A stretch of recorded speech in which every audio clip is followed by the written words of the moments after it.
And welcome back to MD Global Muscle here at the On The Rise Media Studio with me, your host, Giles Thomas. And we are joined for the Season 3 finale, Olympia special, co-host Jamie the Giant. Yay! Hello. Pleasure to be here. Jamie, you got to clap yourself, mate. Come on. Sorry. Bravo to the Giants. Jamie, where do we start, mate? Where do we start? Obviously, this is the season finale of Season 3 of Global Muscle.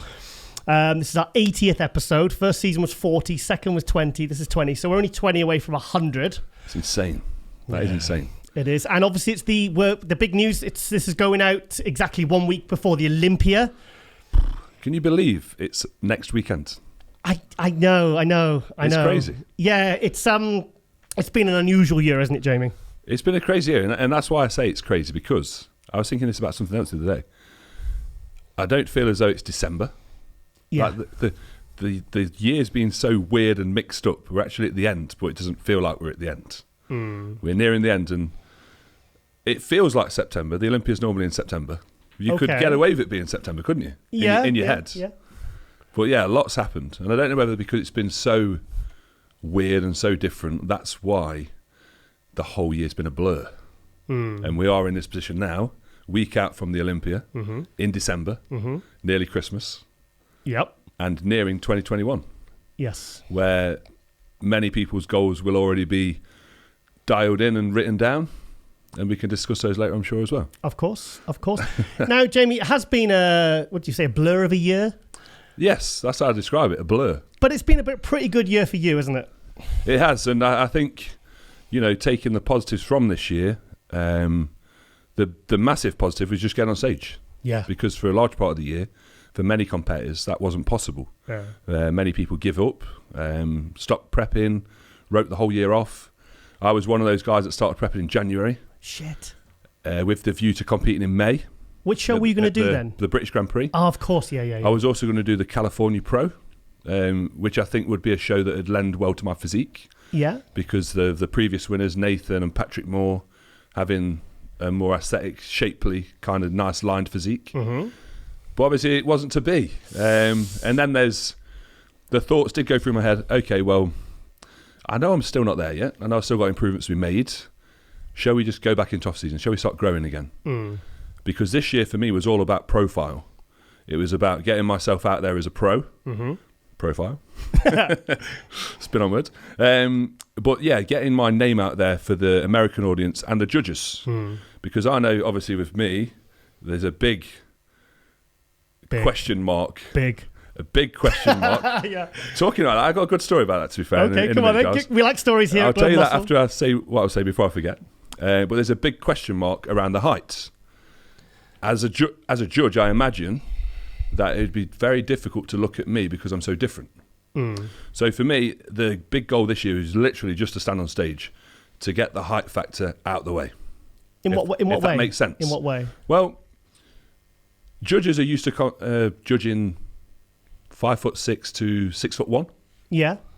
6'5" is a bit different.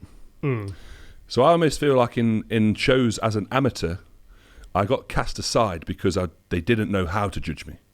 They would always judge me against the heavyweight with more thickness, more ham drop, and completely discard the amount of muscle that I have got on this big frame. Yeah. Of course I'm not going to have as big a ham drop because my leg's fucking 2 meters long. Yeah. But the thing is, you're a tall guy, but you're very aesthetic. Now, Tony Freeman, who you say you've modelled your physique, he's kind of you've tried to emulate that with your training and your approach to bodybuilding. There was a guy that he wasn't the biggest and thickest, but he did very, very well because he's like you. He had those beautiful aesthetics. Yeah. So I think for me, just being in front of the judges this year, getting some feedback and getting that height thing out the way, because for me, I mean, for you, you're saying it's not a massive thing, and for others, it might not be a massive thing, but for me personally, mentally, that was a hurdle I had to overcome, to know that although I'm tall, they can still envisage me placing in shows. Okay. So I've got the feedback from this year. I know I need to work on. And the big goal from this year, which I'm so proud about and so happy with, is I didn't want to look out of place. You didn't look out of place, and I don't think I did. No, apart from being 6'5". Well, yeah, you stood out for the right reasons, really. Yeah. So going back to the big thing. So I've said on podcasts with you before, my name when I was born was Big, B-I-G-G. Okay. My name when I was born was Jamie Big. What? Yeah, that was my name. Hang on a minute.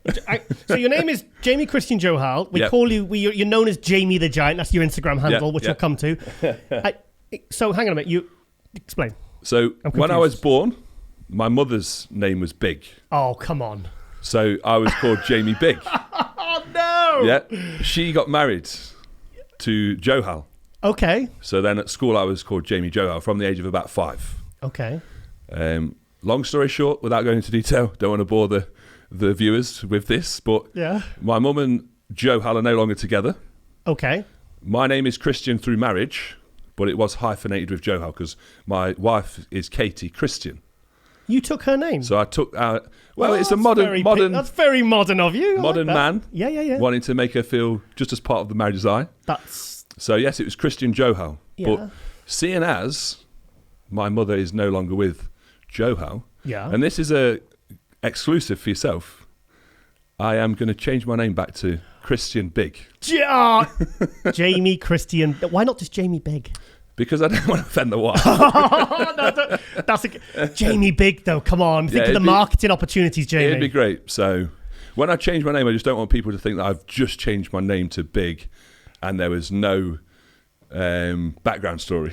Like, he's just picked that name. Yeah, it's like, I showed you a magazine cover of Alvin Small. Yeah, great name. 300 on the front cover. It says, "Don't call him Small." Alvin Small, a famous, very well-known British bodybuilder, huge guy like yourself, But obviously, the irony isn't lost on people. No, and from Nottingham as well, from my hometown. Yes, he is. Winners' Gym. Yeah, I remember going to cinema one year as I must have been 16 to 18, young, training. Mm-hmm. Felt I had a bit of a bicep. And I saw this guy, tight t-shirt.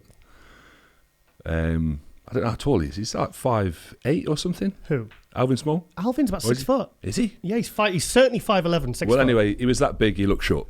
Okay. Right. His arms. He was with a girl, must be his wife or something. But I think his arm was bigger than his wife. You know, as a youngster, you just look at these people and you're like, oh my god. Yeah. He says he's not the biggest one in the family as well. He said he's got he said he's got like family members. He says he just kind of blends in at the. Wow. But going back to because I wrote about you in my MD Global Muscle Buzz column. I'll read it out to you. Let me read to you. I'll sing to you later. This will be exclusive for me, Giles, because I've not had the pleasure of seeing this yet. Do you want to sing to you as well? You can sing if you want. Right. Oh, I can't read. I just remembered. What is it? Hang on a sec. Well, basically, being quite that tall was always going to be tricky to add enough muscle to be really competitive. So we all patiently, eagerly waited to see what he would bring in his pro debut. Basically, what I was saying, amongst other things, was like I said that, because in 2018, I wasn't sure when you turned pro, it was in Italy, wasn't it? Yeah. I wasn't sure whether you were going to be a really good pro, but you had one thing going for you, you had really big legs. Yeah. And I said to you, if you didn't have good legs on a really tall guy, you'd be completely wasting your time as a pro. You would. But fortunately, your quad's probably your most impressive body part, aren't they? I think so. I've been playing catch-up ever since I started competing in 2012. Classic. I don't know if you remember the pictures from being 210 pounds. Colin, can you believe in 2012 Jamie was a classic, and then he came back in 2015 as a super heavyweight. You won the Zach Khan Classic. Yeah. And then, because I remember John Plummer there to reflect, he says, Giles, watch out for this guy. He said, he's a mate. I was like, who is he? I said, why don't I know about him? This super heavyweight. And how much muscle did he put on from being a classic in 2012 to being an open pro in 2015? There was... There's 50 pounds. 50 pounds. Yeah. Yeah, it was 210 to 260. 40 on your quads. Maybe. Yeah, and then progression since there, I think has been less in terms of weight, but more in terms of quality. Yeah, 100%. Because in actual fact, the progression from 18 to this year, which is exactly 2 years from competing last to now, was just about 10 pounds of stage weight. I was very shocked when he told me that. Yeah. I was like, well, you must be like 25, 30 pounds heavier, because even that wouldn't be, but you look noticeably bigger from when you turn pro. Yeah. So 10 pounds, I was very shocked by that. Yeah, I was. Very shocked. Maybe it was because that year, the coach that I used at the start of the year had me on DNP. which we can talk about or not. But I've never used it since, and a massive advocate of its not using. Yeah, that's but awful stuff. Maybe that year I was a 285, but an unhealthy 285. I don't know. Right, okay. We could say that. Yeah, but we came to see a few weeks ago. We filmed you for Global Muscle Training Legs, and I asked you how big your waist was, and you said 32 inches, but your shoulder span is 62 inches. Yeah. So it's a nice difference. Wow, 30 inches difference. And then in prep, with obviously no water, very lean, my quad was 31. So shit. Yeah, there's some nice proportions there, and the thing is, it's hard. This is why I was happy about this year, because I got to stand next to good pros. Yeah. In Spain there's Rafael, Regan, James, Lucas Ozadil, Milan Sadiq. Yeah. There's a lot of people. The strength in depth is quite big. Yeah. But just to stand next to them and like eye them up and see what your proportions are like next to them was a great thing to do, because I think bodybuilding is much like wrestling in terms of a bunch of lying motherfuckers. Yeah. Everyone's 7 foot tall and 400 pounds. Yeah, that's what I tell people I am. With a 25-inch bicep. 24, I say. So to see yourself in person next to other people, it's a nice, I'm not that far off. Or, I can work on that. So how do you feel you compared to, who do you think you compared really well to? Who do you think, or maybe someone you'd like to have been put next to? I think... Well, I'll tell you about my goals going into the show, because myself, James and Samson all came up together from 2015, where I beat James, and in 2016 I beat James, but they were, admittedly so, his worser years. Well, James, just for some context, James Holland said in 2014, when he was 24 years old, when he was 2 years outside of the juniors, won the super heavyweights. That was the one that Nathan Diasha won the heavyweights at 99 kilo and then won the overall. Yeah. He came back the following year, James, and he was off. He was way off, and he didn't make top 6. I think that was the year he climbed the mountain, wasn't it? Or that's right. Yeah, that was 15, I think. And then 16, he came back and improved and got top 6. But I think they were his years of kind of finding himself, and he's progressed ever since. So maybe I was lucky to get the 2 wins on him. But anyway, I came up with those guys. I wanted to see their level of progression versus mine. Right, okay. Because I know, although I wasn't a pro as soon as they was, I was still working as hard on growing my physique. So James and Samson was the targets. Didn't get a chance to get in the crosshairs in Spain. Yeah. Just because we didn't get... So who were you compared to then? Were you compared to any of the Brits? I was in the same... The second call-out was me, Mark Hector, who finished 7th. There was one of Jordan's clients, Juan Terrick, I think his name is. Apologies if I've messed up his name. He got Jan something. He was 8th, wasn't he? Yeah, he's very Mark good. was 7th. He was Jan. I can't say his last. I can't remember. And you were 9th. Yes. Okay. So I got compared against Mark, but again, the same as the British, it was opposite ends of the stage. Yeah. We was never next to each other, really. So that was... You ask about people I think I can be comparable to.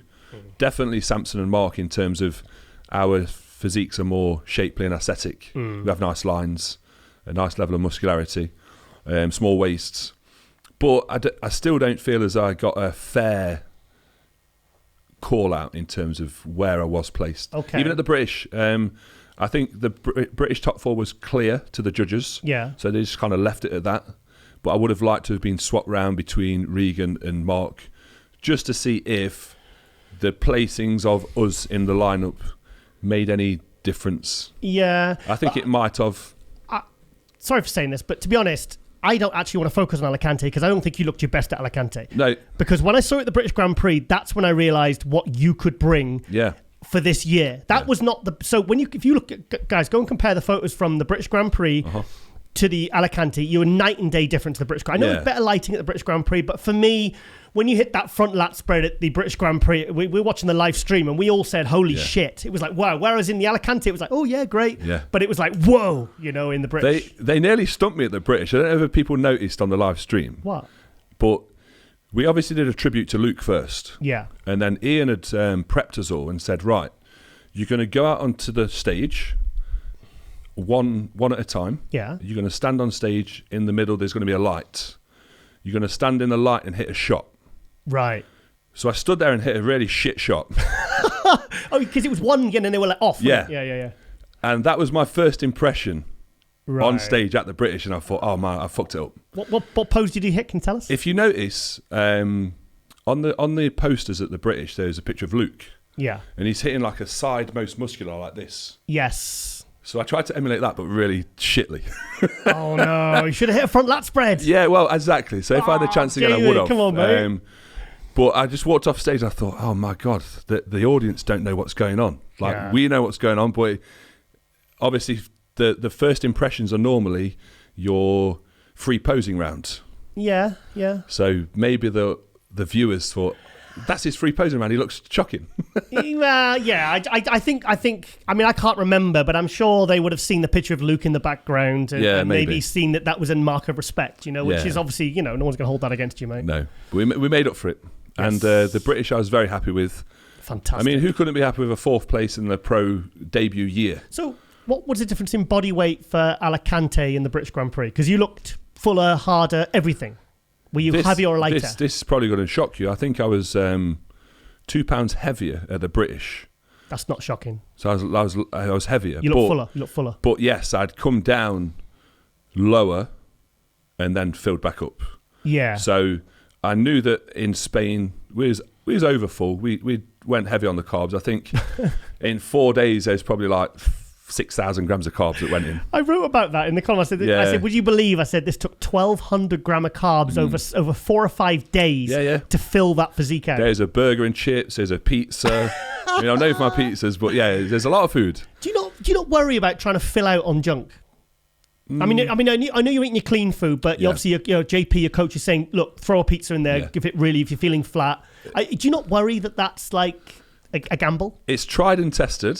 Because it's something I do through my prep. Okay. And don't know if you know this, Giles, but I'm quarter Italian. So which quarter? The top left. Sorry. Can we put a sound effect in there, please? A drum beat, please. Yeah. Thank you. So pizza and Italians, it just digests well.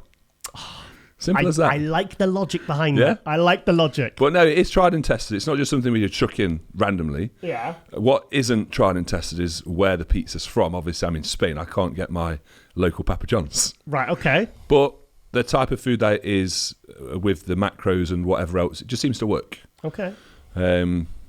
That's where coaches like Patrick Tour would obviously differ very much so in their thought process towards nutrient value of certain foods. Right. I just think my frame's so big that at times it needs a surge of calories. But do you feel flat or full on stage? Because I mean, sometimes when you feel flat but you look full. Yeah. You know, the hardest thing to do this prep, and it's a big learning point going forward, is you always take your progress shots in the morning because you're flat. And that's when you're holding the least amount of water possible, you're driest. Is that in the Jamie Shithouse? That's the Jamie Shithouse photos. But my physique in those photos is so flat. Yeah. Because I'm a physique that needs that fullness to pop and give me that element of, more shape. Confession time. Yep. Confession time. I'll be honest. Yours and Mark Hector's progress pictures, up until about a week or 2 weeks out, I was like... You were like, I'm so much heavier. I was like, I don't see any difference. I don't see any gains. And you explained when you came on Global Muscle the last time, you said that you do your photos when you're flat. And then remember you posted that video, which you sent to me. Yeah. And I was like, whoa, have you CGI'd? Have you Photoshopped? And he went, no, that's just how I look after training. Yeah. And I couldn't, that's when I saw the improvements. When you hit that front lat spread, it was just like, holy shit. Yeah. It's like on my Instagram right now. Yep, let's go against Instagram, This is Jamie's Instagram.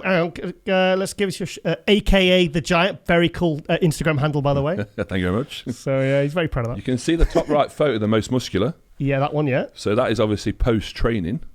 Okay. You can just see everything popping and striations, fullness. If that was a morning shot, it just looked completely different. We do need a cape, though, I'm afraid. Yeah, well, that black thing behind me is kind of... And I'm not digging the underwear, I've got to be honest. I think we need some Superman underpants there. Yeah, I've never been a fan of Reebok, to be fair, but they are comfy. Okay, that's good. Comfort is good, and Nike socks. If I was to say Reebok sponsored athlete, who would you think about? I'm going to give you a clue. Football. And I'm talking years ago. Football. Right. That's the game, the goal, where they kick it. Yeah, people can comment. Okay. People can comment, right? Okay. Whenever whenever I see Reebok, I still think of Ryan Giggs. Oh, Ryan Giggs. Ryan Giggs was a Welsh footballer who plays for Manchester United. Footballer? Can we Google that, please? I don't really follow football anymore. Okay. You used to be a footballer, didn't you? I did, yes. I don't really follow it anymore because of bodybuilding. And a fireman. And a fireman as well. Yep. So I've been boning up on the Jamie knowledge. We might speak about firemen in the future of this podcast. Well, we'll possibly see. Might, yeah. And he's not a fireman, he's a paramedic. Oh, right. But he would... Obviously, we're alluding to a guest that we hope turns up later. Yes.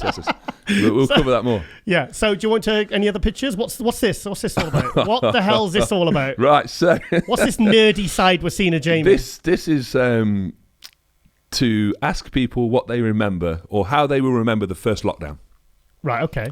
Because I think we all had to find showing the quads off there. Initiative and intuitive ways to enjoy ourselves. Okay. In times of... So why are you holding a... So this is my coin collection.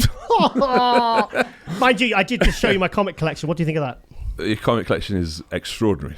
What about my comic art collection and my exotic pet collection? If you ever get the chance to have the pleasure of coming to Giles' house, it is like a gallery. What's the famous gallery in France called? A Pompidou Centre? Oh, the Louvre. The Louvre, yes. The Louvre. The Giles Louvre. The Giles Louvre, yeah. So, yes, this is my famous 50p collection, and there is some £2 at the back as well. Okay. But basically, I was saying that how you make light of bad situations. Yeah. So, this was at the start of lockdown. You can see the fragile tape holding the internet cable up. Where? At the back of me, over the door. So, there we are. Look. I was that upset about slow connection speeds, I actually wired it around the room with a 10-metre LAN cable. Okay, so... But it's about progression, and I should have put it next to the photo of now, because now I have a Twitch account. Okay, and can I mention the crazy lockdown hair? Yeah, definitely. Have you trimmed your beard for today? I went for a haircut the other day, and they did a little beard trim. Because it looks very neat, I must say. I don't like the scruffy beard on you, Jamie. This looks cool. The scruffy beard is for prep only. Right. Prep, and like Flex Lewis and a lot of us bodybuilders, we just like to look disgusting. Yeah. It's a feeling I'm not saying you look disgusting, but... It's a feeling of comfort. £330, guys. I'm not going to call it disgusting. It's a feeling of comfort at looking at yourself, looking so drawn and haggard. Yeah. That makes you feel as though you're working hard enough. Oh, I see. Yeah. I think that's... I remember once they said to Rowley at the Olympia, and they said, what's this? And he says, don't worry. He says, by Friday night, he says, it'll be beautiful baby face again. That's what he said. It's like war paint. So do you want to talk more about this lovely coin collection? Or? Well, I was just going to say, so now I have a Twitch account. It's AK the Giant 1, if anyone wants to follow me. Okay. You said you played with Regan Grimes. I played with Regan the other day. I played with James Hollingshead on numerous occasions. And I think Ian Vallier's on there as well. So we're going to try and set up a quads on Warzone. That's the main game. Oh, can we record that? That'll be good. Yeah, that'll be good. Can we record that? Take the camera switcher. But since this photo, I've invested in headsets, controllers. I've got a Mac desktop, PS5. Oh, wow. So this is like the start of lockdown with, I would say all the gear, but no gear and no idea. Now I have all the gear and a little bit of idea. So you're just bored, so I'll get my comic collection, my coin collection. Yeah, that's it. So, okay. So, want to show us anything else, Jamie, on here? That's cool. Yeah, that's cool. That's from a guy on Instagram called Physique Artist for You. I think he lives locally, you know? Yeah? Yeah, I think he's from Halifax. I think he used to train at a gym I used to train at. Yeah, so that's beautiful, that. I got one done when I turned pro, and I thought for every kind of major competition I do, I'll try and get some reference points. Is that a painting or is it like It's like a digital painting. Yeah. Looks good. Right, I want to see the best front lat spread you've hit all year. Come on. Okay. I'm not sure I want to talk about this pizza thing because it makes me feel a bit sick. Well, you are a quarter of Italian, so... Yeah. So... That's... Okay. Oh, see, they're cool pants. Yeah. I was... I got them made for the British. You kind of got straight glutes still. A little bit. How much are you weighing now, Jamie? I'm 320 at the minute. On waking. 320. Yeah. What about the end of the day? You must be. I've been up to 329 at one point. Have you not thought about adding another Papa John's and going to 330? It's there, but I just think it's there in time. 330. And what's your waist weight measuring? I've not measured it, to be fair, but I would say there's probably a couple of inches on there from comp. I can still get my belt on the same loop as comp, but it's really tight. Right, okay. There's a bit of, you're huffing and puffing a bit. That's a cool shot. I like that one. Yeah, that shows a nice amount of detail. Again, post-workout shot. When was that? That was like a week out from the British. Yeah, because I think these are some of my best shots, to be fair. You can tell by the crazy diet face there. Yeah. I mean, you look a bit like Rolly there. That's a bit of a Rolly face there, isn't it? Look at that. I'm going to ask you a question next, Giles. There's a picture right at the top. Yeah. What have I done? In the middle, at the top, there's a side chest comparison. Oh my God, I saw this. What are the weight differences? Are you going to... Don't look at the text. I'm trying to... a year apart, exactly. I'm guessing is it the same? Yeah. It's the same. Yeah, it's the same. I can tell because you're a guy that your body composition changes and your body weight doesn't necessarily go up or down. Yeah. You just lose muscle. So you lose fat, gain muscle. Yeah. Okay. So this off-season, really, if I can push to 340, I can definitely come down to a 305 or 310. So at 320, you've got striated chest. Yes. That's impressive, mate. Yeah, the upper body stayed really lean, to be fair. Let's have a look at one more, and then I'll have a look at your YouTube account, because your YouTube account's been blowing up, hasn't it? Yeah, it's gone really well. I'm putting more content on there, so... It's good. Yeah, I like to see that from athletes. I think it's really important, because if you want to... It's not just about competing if you want to get your profile. And if you wonder what I was saying about Jamie's shithouse, can we zoom in on this? Look, if you this... Oh, we can't see. See that sign there? Hang on. Just trying to zoom in a bit. There you go, you can see. I'm trying to do this with one hand. Story of my life. So you look, so that it says, what does it say? Giant shithouse. So you, just for the American viewers, we do have inside toilets. Yes. In the UK. You know how many times I got asked that? Have you got an inside one as well? I was like, oh, yeah. Yeah, really? Of course. Running water, we've got everything. All the mod cons. Yeah. That's not a bad lap spread. Which one? Hang on, I'm sorry, I've just seen the British Grand Prix. I was so happy you did the British Grand Prix, you know. You look at that. You look awesome there. And there's Regan there, James Holland said. I think with my physique as well, what I've learnt this year is how to pose better to show off my physique. Your posing team was good, by the way. Thank you very much. I am a giant. That was the Alicante. I was like, I can't. That was cool. That was well thought out. In the funny story as well, in the British, you had to send your music in via file on the internet. Okay. Well, I didn't know that. I bought a CD. Oh, old school. So I didn't have any music. Oh, no. So they just played me a track. And the start of the track, it was a remix, but the start of the track, I was laughing when I came out on stage because the start of the track was, oh, the single ladies, oh, the single ladies. So I thought that's what I was going to be posing to. Oh, my God. But it wasn't. It was a remix. Your wife wasn't happy. I bet Mrs. Giant wasn't very happy about it. It was a good song, to be fair. I've had people ask, what's the track? Bit of a side story now. Once there was a show in the UK, and the organizer, the promoter, there was a pose down for some of the girls, and he put "Who Let the Dogs Out" on. Oh, who let the dogs? I know, and people were pissed off, man. People were pissed off. Anyway, let's talk a little bit about the British guys. I mean, James Holland's had an amazing year. He's had 2 wins at the British Grand Prix. Yep. And you guys have been battling back and forth, like you said earlier on. You and Samson. Samson, obviously. I mean, what a challenging year for him as well. Yeah, definitely. You know, and obviously we had Mark Hector, who I think he's one I think to keep an eye on. I think out of everybody, and I said this to his friend Hader, I think Mark has got most potential out of any of the British guys to go the farthest. Right. In terms of if he puts the muscle on that he potentially can, he could win the Olympia. That's what I think. Well, I'll tell you a story. Abdullah, his coach, coach of Brandon Curry, when Brandon Curry got last place at the Olympia in 2016, he barely made it through on points. Bob Chick asked him at the press conference if he was going to drop down to 212. It was after that, Abdullah reached out to Brandon and said, come to Kuwait. I will make you Mr. Olympia. I've seen your potential. So 3 years later, that happened. Brandon Curry became Mr. Olympia. He said exactly the same to Mark. Yeah, I can see it. So 2023, we're going to have another British Mr. Olympia. Potentially. Let's stop. I got the eyebrow raised there. Let's stop feeding Mark's ego because I've been nice enough. Yeah, okay. Just talk about you. No, we're friends. I just want to say about James as well and myself and Samson. I think Nathan at the minute is in a league of his own, so he doesn't get mentioned. Just like Flex, it's kind of like he's kind of like put in another box. Yeah, I think they're in a different bracket. You know, we're not comparable to them yet. That's as simple as that.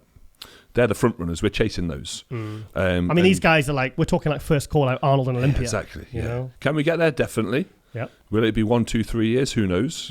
But you can bet your bottom dollar we're all working as hard as we can. Yeah. I think physiques like mine and James's, even though we're very different, I think if we can get a top 6 at Olympia, that would be like a massive, massive achievement. Is that your goal? Yeah. In how long? I think top 5 Olympia in the next... I want to compete for 5 years. Yeah. But I think I could get there in 3 years. I think you could be top 6 Arnold within 2. Maybe, yeah. But and then the next step up is top 6 Olympia within 3 to 5. Yeah. I think that's an achievable goal. So British bodybuilding's in a very good place at the moment. Amazing. Very good. Yeah. And the good thing is, we're all good people. Yeah, you're good guys. We're all decent on social media. We all speak to each other at the shows and away from the shows. Yeah. I mean, I'll be honest with you, I don't know Mark very well, but when we was at Alicante, my initial thought was, who's this guy? Not speaking to anyone. He's got his head down. He looks like a bit of a grump. Yeah, he's quite a polite, shy kid, though, isn't he? Yeah, very but professional. We spoke to him after he'd been on stage first and come off. Yeah. It's just, for him, it's game time. Yeah. It's poker face. Yeah. And we spoke the day after as well. I make a point of speaking to people because I think sometimes, especially as new pros, like, I'm a bit weird. I'm a bit, probably sometimes too overconfident. Right, okay. Like, I saw myself as, there's one show where Cedric tries to make Regan feel comfortable on stage and trying to put his arm around the younger generation to bring them up. Okay. Well, I know I'm not Cedric, but I kind of feel as though I'm confident enough to approach others and kind of, I don't know, settle their nerves almost. Yeah. Make them feel like you are it's okay. I mean, is it because of your size that you've had to become approachable? I don't know. Do you think, because people look at you and you're very big. I mean, you were ducking when you came into the studio. I mean, you were hitting your head on the beams, Yeah. But do you feel you have to overcompensate by being extra smiley and nice all the time? Do you feel that pressure? I think that's potentially what it is, Giles, to be fair. Now you've touched on it. The fact that we as bodybuilders are seen as unapproachable many times. Yeah. Most times.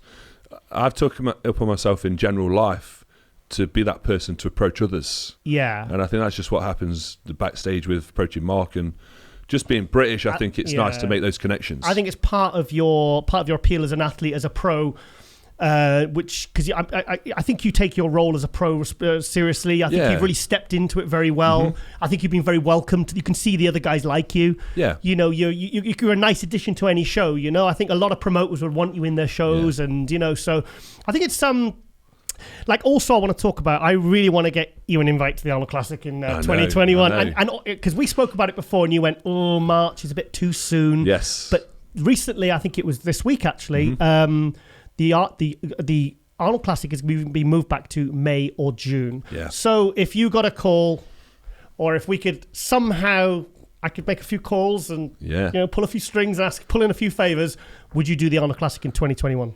100%. Drop the mic. It's the show that you can't turn down, isn't it? If you got an invite to the Arnold, could you turn it down? It's like, but you'd have to come in £300, mate, because it would look cool on the poster. You'd have to be, even if you lied. I was going to say, if I didn't, I'd lie, because everyone else does. Yeah. 310. Yeah. 340. £340. I'm 7'3". No, that'd be a fantastic show to do. It's the iconic show of the year, obviously, with the Olympia, isn't it? Yeah. And it'd be nice, what we want as pros is to stand next to the best in the world. That's why when Ramy was released of doing the Spain show, it was a last minute thing, I was excited. And then other people was like... What, that he was doing it? Or that he was doing it. I was excited. Big Ramy and Big Jammy. Exactly. Yeah. But there was other people that was nervous or, oh God, he's almost stole a place. Stole a qualification spot or stole a top 3 or but what if you got a call out right next to him and you compared well and everyone's like, shit, look at this new guy now, look at this in pro debut, and he's because your waist is tiny and Ramy's not got the smallest waist. No. So you compare. I think you got to take the positives from all situations. Glass is always half full. Yes. Right, okay, there's two kind of final things I want to talk about before we kind of go into the interviews. First, obviously, we talk about British bodybuilding. Now, there is a lot of good things happening in British bodybuilding with yourself, and like I said, all those names we mentioned. But, of course, we lost Luke Sandow this year. Yep. Just could we just talk about Luke a little bit? Because, he was a friend to all of us. He was a huge... Yeah. He was a friend. That's all it is. That's all there is to say, really. He's a man that had similar things going off to myself in terms of where he was in his life. Okay. A bit younger, but, he had kids. Mm-hmm. He had them when he was a teenager, didn't he? Yeah. So, obviously, our love for bodybuilding is very well shared. Yeah. And I think that's why in the bodybuilding industry, we're all affected massively. Yeah. Because you almost feel connected to everybody within the industry. Yeah. And in terms of Luke, we all saw the rise, especially from 2015 when I competed with him at the British. He got sixth, didn't he? He got sixth place. Yeah, I remember. I remember seeing him. I was thinking, this guy gets in condition. I said, he's going to be dangerous. Yeah, and then he told me after, he says, I'm going to win the British next year. And I went, mate, hold your horses. Hold your horses. And he did. He won it in 2016. Just got better and better and better. He did the same when, if you watch the interview, I've posted it on my Instagram a few times, where at the Arnold Classic in 2019, I said, what's the goal then? He says, top 6. And I went, I said, you sure with this lineup with Cedric McMillan and Steve Kuclo? He went, top 6. Yeah. He got top 3. Yeah. So. And that was the endearing thing about him, He set his sight on something. He made it happen. Amazing. But I personally have never seen such an impact of anyone passing in the industry as that. I mean, I had people, spoke to his girlfriend Sarah, and she said there's been people like devastated who'd never even met him. Like reaching out to her and, on group chats and, it's like, it's... I think it's just the whole being that he was. It's the character, the stature, the ability, that he had, phenomenal ability to... And the humbling fact that he never knew how good he was. Yeah. We spoke about that earlier, about him never being happy with his performance and being really disappointed with the 11th place at the Olympia. Did you ever train with him? Never trained with him, no. We did have a nice... Two bros tried to do a nice little back and forth to promote the British show, which is in May. Okay. And if you remember one of the posters that they released... Ho. They put him as a juggernaut and me you as didn't like it, did you? You said, can you change it? And you changed it. They changed it from the sweet corn Jolly Green Giant, like with him looking ridiculous, to they changed it to the Hulk, didn't they? Yeah, they changed it to the Hulk. Now, I'll be honest with you now. I messaged Ian, who runs Two Bros personally. I said, what is this all about, mate? And he said, my editor guy got it wrong. I meant the other green guy. Okay. I was like, okay. Was that Shrek? Shrek, yeah. Princess Fiona in the background. Yeah. But the Juggernaut versus the Ho-Ho Green Giant didn't really look right. Sweet Corn versus X-Men. Yeah. It's not... I'm all for having a laugh, but then there's taking the piss as well. I laughed, because I remember they changed it a few days later. Yeah. But no, we was doing a little back and forth. Ian had sent Luke a pair of huge trunks that were for me. Okay. And sent me a pair of tiny trunks that were for him. With both our names on. Okay. So we had all sorts of photos with these trunks on. If we went back through my Instagram, you'd see these silly trunks with Luke on it. It'd be very, very far down, so it might be hard to find. But okay. Yeah, that was a nice memory. Yeah. But I think in terms of the shock factor, I think the biggest shock factor was Luke was where, as bodybuilders, we all want to be. Yeah. With the contract position, the placings... Third at the Arnold. I spoke to him. We went for a Dorian Yates Generation 9 premiere. We went for dinner afterwards, a steak. And as we were walking out, he says, by the way, that's how humble he was. He wasn't like showing off. He went, by the way, so I forgot to tell you, Giles. We did 2 hours at dinner. He said, I've just been signed with 5 years of Redcon. I mean, 5 years. I've never personally heard of 5-year contracts. No, it's always 1 year now. 1 or 2 years. Yeah, exactly. See how it goes. But they saw so much value in Luke. Yeah. And it wasn't just about what he brought to the stage. It was what his personality and the fact that he was always available for interviews, always easy to arrange. He never refused it. He never turned anything down. He was always prompt and professional and funny. And like when we started in this new studio, I asked Carleen a few months later, I said, of all the people we've interviewed, who's your favourite? Come on, we've had Phil Heath, we've had everyone. He said, Luke Sando. Yeah. No, he was a very impressionable guy and he left a lasting mark on the industry and everyone in it. So I think it's just a good thing that in the present day, we have social media and we have YouTube and we have all these platforms to look back and remember people because, not 20, 30 years ago, all you've got is photos on a piece of paper. Yeah. Which might get destroyed or lost. Are you talking about all the platforms that we get to see Luke's personality, all the way that people have been able to connect since he died? No, like how he got to share his personality with all of us. Oh, right. I see what you that mean. we can now look back and remember. Yeah. You know, it's like, I think people move on now in life, but they really don't. They're still here. Yeah. And that's a good thing. There's people go on about negatives and positives of social media all the time, but I think there's far more positives, if used correctly, for having social media. I totally agree. I totally agree. But like I said, we all got to know him. Like he said, the familiarity of people that would come up to him and they felt like they were his best friend. And he's like, I've never met these people because there was so much. He was so available on so many different platforms. Yeah. Remember the size game?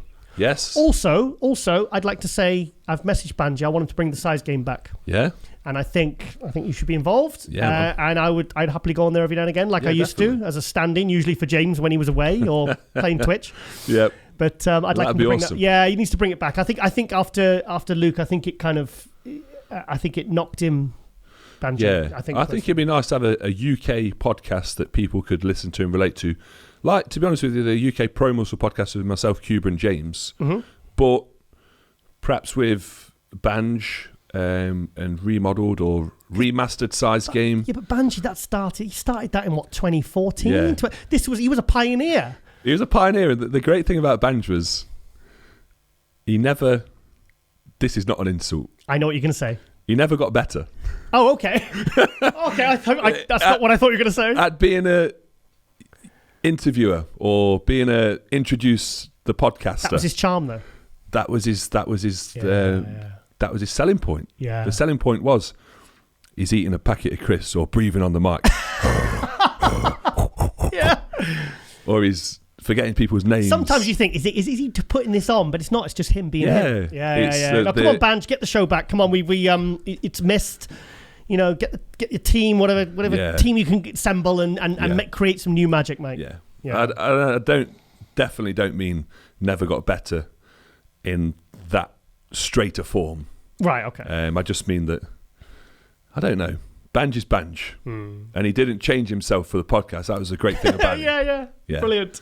Fantastic. Right, the final thing I want to talk about, because we've got one of our first guests in, not long at all, yes. and we need to eat, because I don't want you shrinking. Yep, no, I don't want you going home at 2:30. We've got to keep the muscles full. The Olympia. Yep. Can we cover the Olympia in 10 minutes, given that we're going to be covering it with all the guests? Yeah, I think we can give our predictions, maybe. Okay, well, I'll hang back on this one, okay. and I want to get your opinions, and I'll throw some names at you, I want your take. I want how you think they're going to do. Rolling. Rolly. Winkler, the beast. It's the same scenario of Rolly every year, isn't it? Is it? You want him to come in shape. Right, okay. You want him to sacrifice maybe a little bit of muscle tissue for the condition. Okay. Because I think a slightly smaller Rolly lashing my eye. Yeah. probably wouldn't even be noticed because it's so big.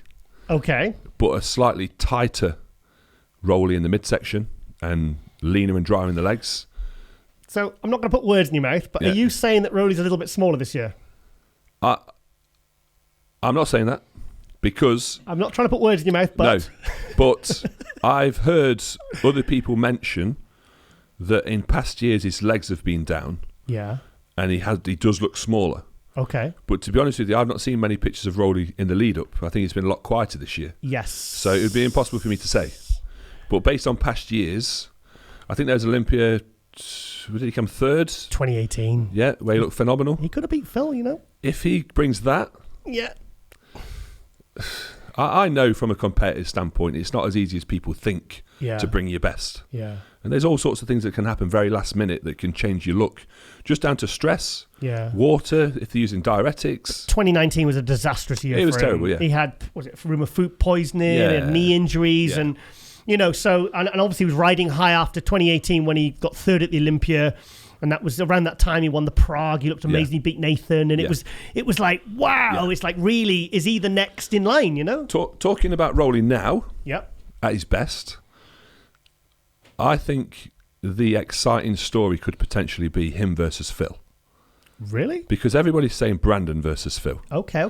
But if you really consider the size of Rolly and the wow factor, if he brings that waist in like he did in 2018, I think it's there. Well, he did something a few years ago that I didn't think was possible up to that point. Yeah. Were you at the 2016 Body Power Pro when Nathan made his pro debut? Nathan Diasha. Yes. He came out and someone said to me, it was a friend from Holland. Yeah. He said, Giles, he says, what road? Because in 2013 he went to Q8 and he put like 30 pounds on. Yeah. And he won the Nordic. And for me, his physique went to shit. Yeah. It did. It went horrible. He put too much size on too quick. The waistline blew out. I kind of written him off a little bit. Yeah. You know?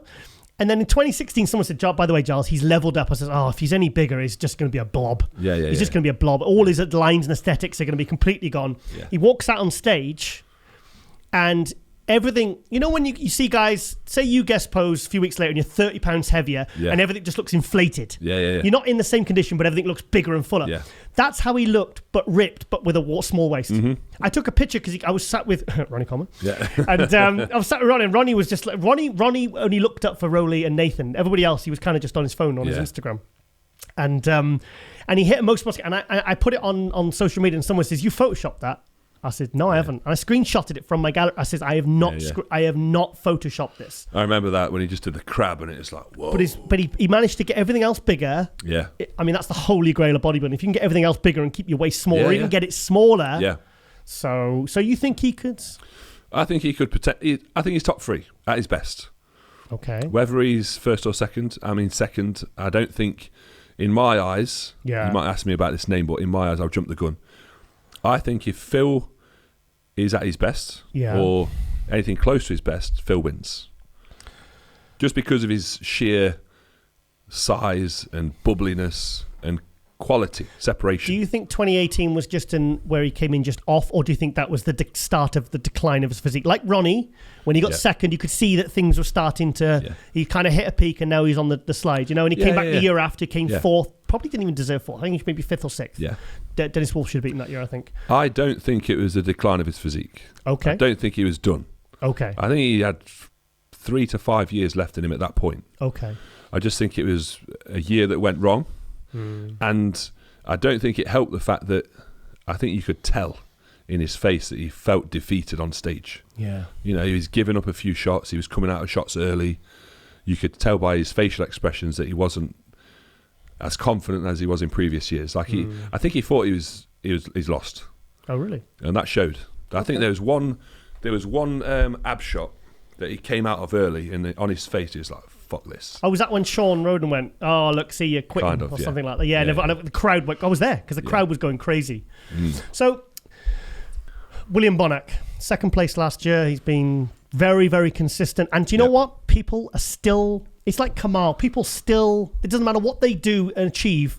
Yeah. He's still not in the conversation. I've not heard a single person mention Bonac. The guy was second place last year. He's been third, fourth. He's consistent. He's won 2 Arnold Classics. Yeah. And yet people are still not... It's all Phil versus Brandon. Phil versus Brandon. Yeah. No one's saying Rowley. No one's saying him William. Why?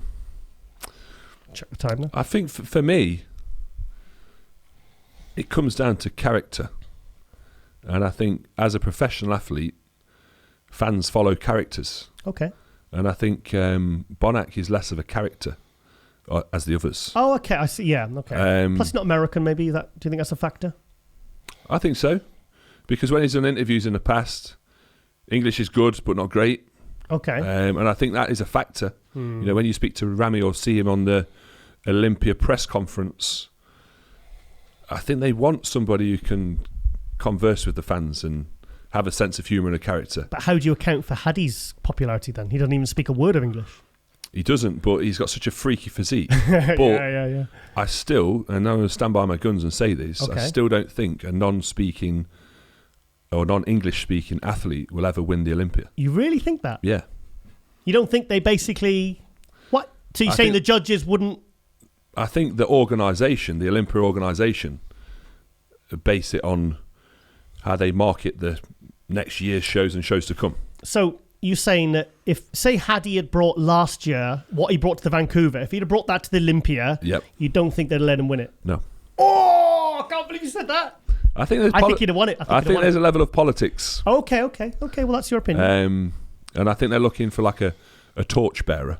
Right. Okay. You know, like a Flex Lewis. Yeah. They probably want people like that who are that professional in every area. Yeah. They probably want them to do well, but I don't think they would ever, personally, I don't think they would ever give him a placing if he didn't deserve it. No.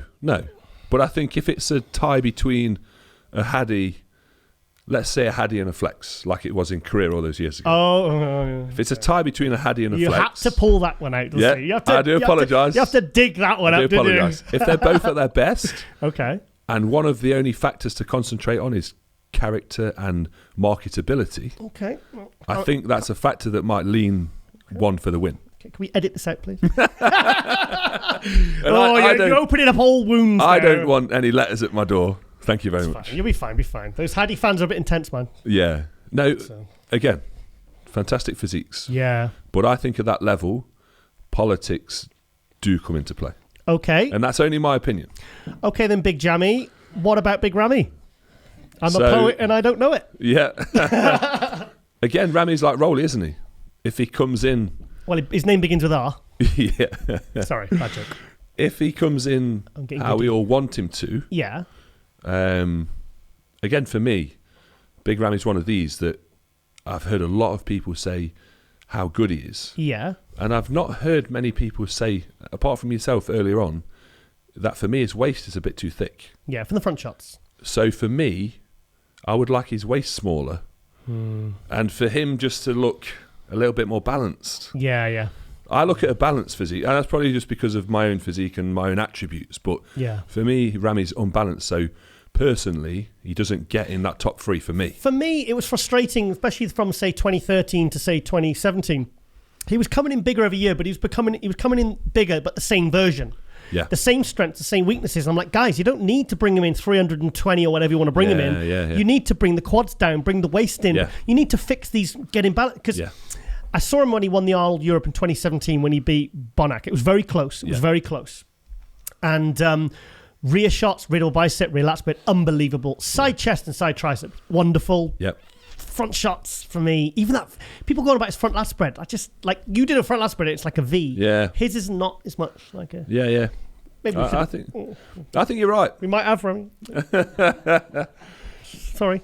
Amazing physique. And we're, at the end of the day, we're criticising people who are the top 10, top 5 in the world. Yeah. So we're being overcritical. We really should get Dennis James and Ramy on at some point in the future. I think so. I think we should. Definitely. For the show. It'd be a good idea. Wouldn't it be great for, say, a season finale? Or? We'd maybe have to train down our thoughts a little bit. Well, it's all subjective anyway. Yeah, right, we're going to have to wrap this up now. So, I mean, we're going to be talking about the Olympia with our guests. Mm-hmm. So I can hear your tummy rumbling. My bladder is full. And your bladder is full. And we've got to be careful because there's a lot of wires here. So please don't bring the place crashing down. Won't do. Otherwise, it's going to be an episode with just you and me. So, okay then, guys. Well, we're going to continue the Olympia talk as we talk to all the guests. And, big thank you to Jamie there. So stay tuned for our first interviews for our season finale of Season 3 for our Olympia special with Jamie the Giant. I am out. Peace.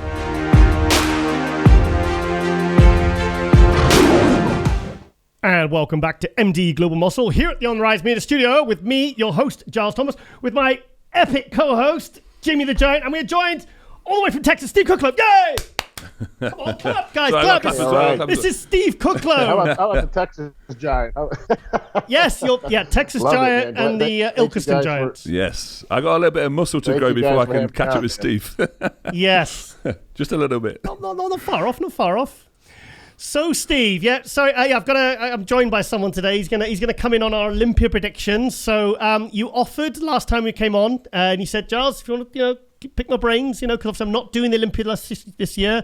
I was 6th place last year.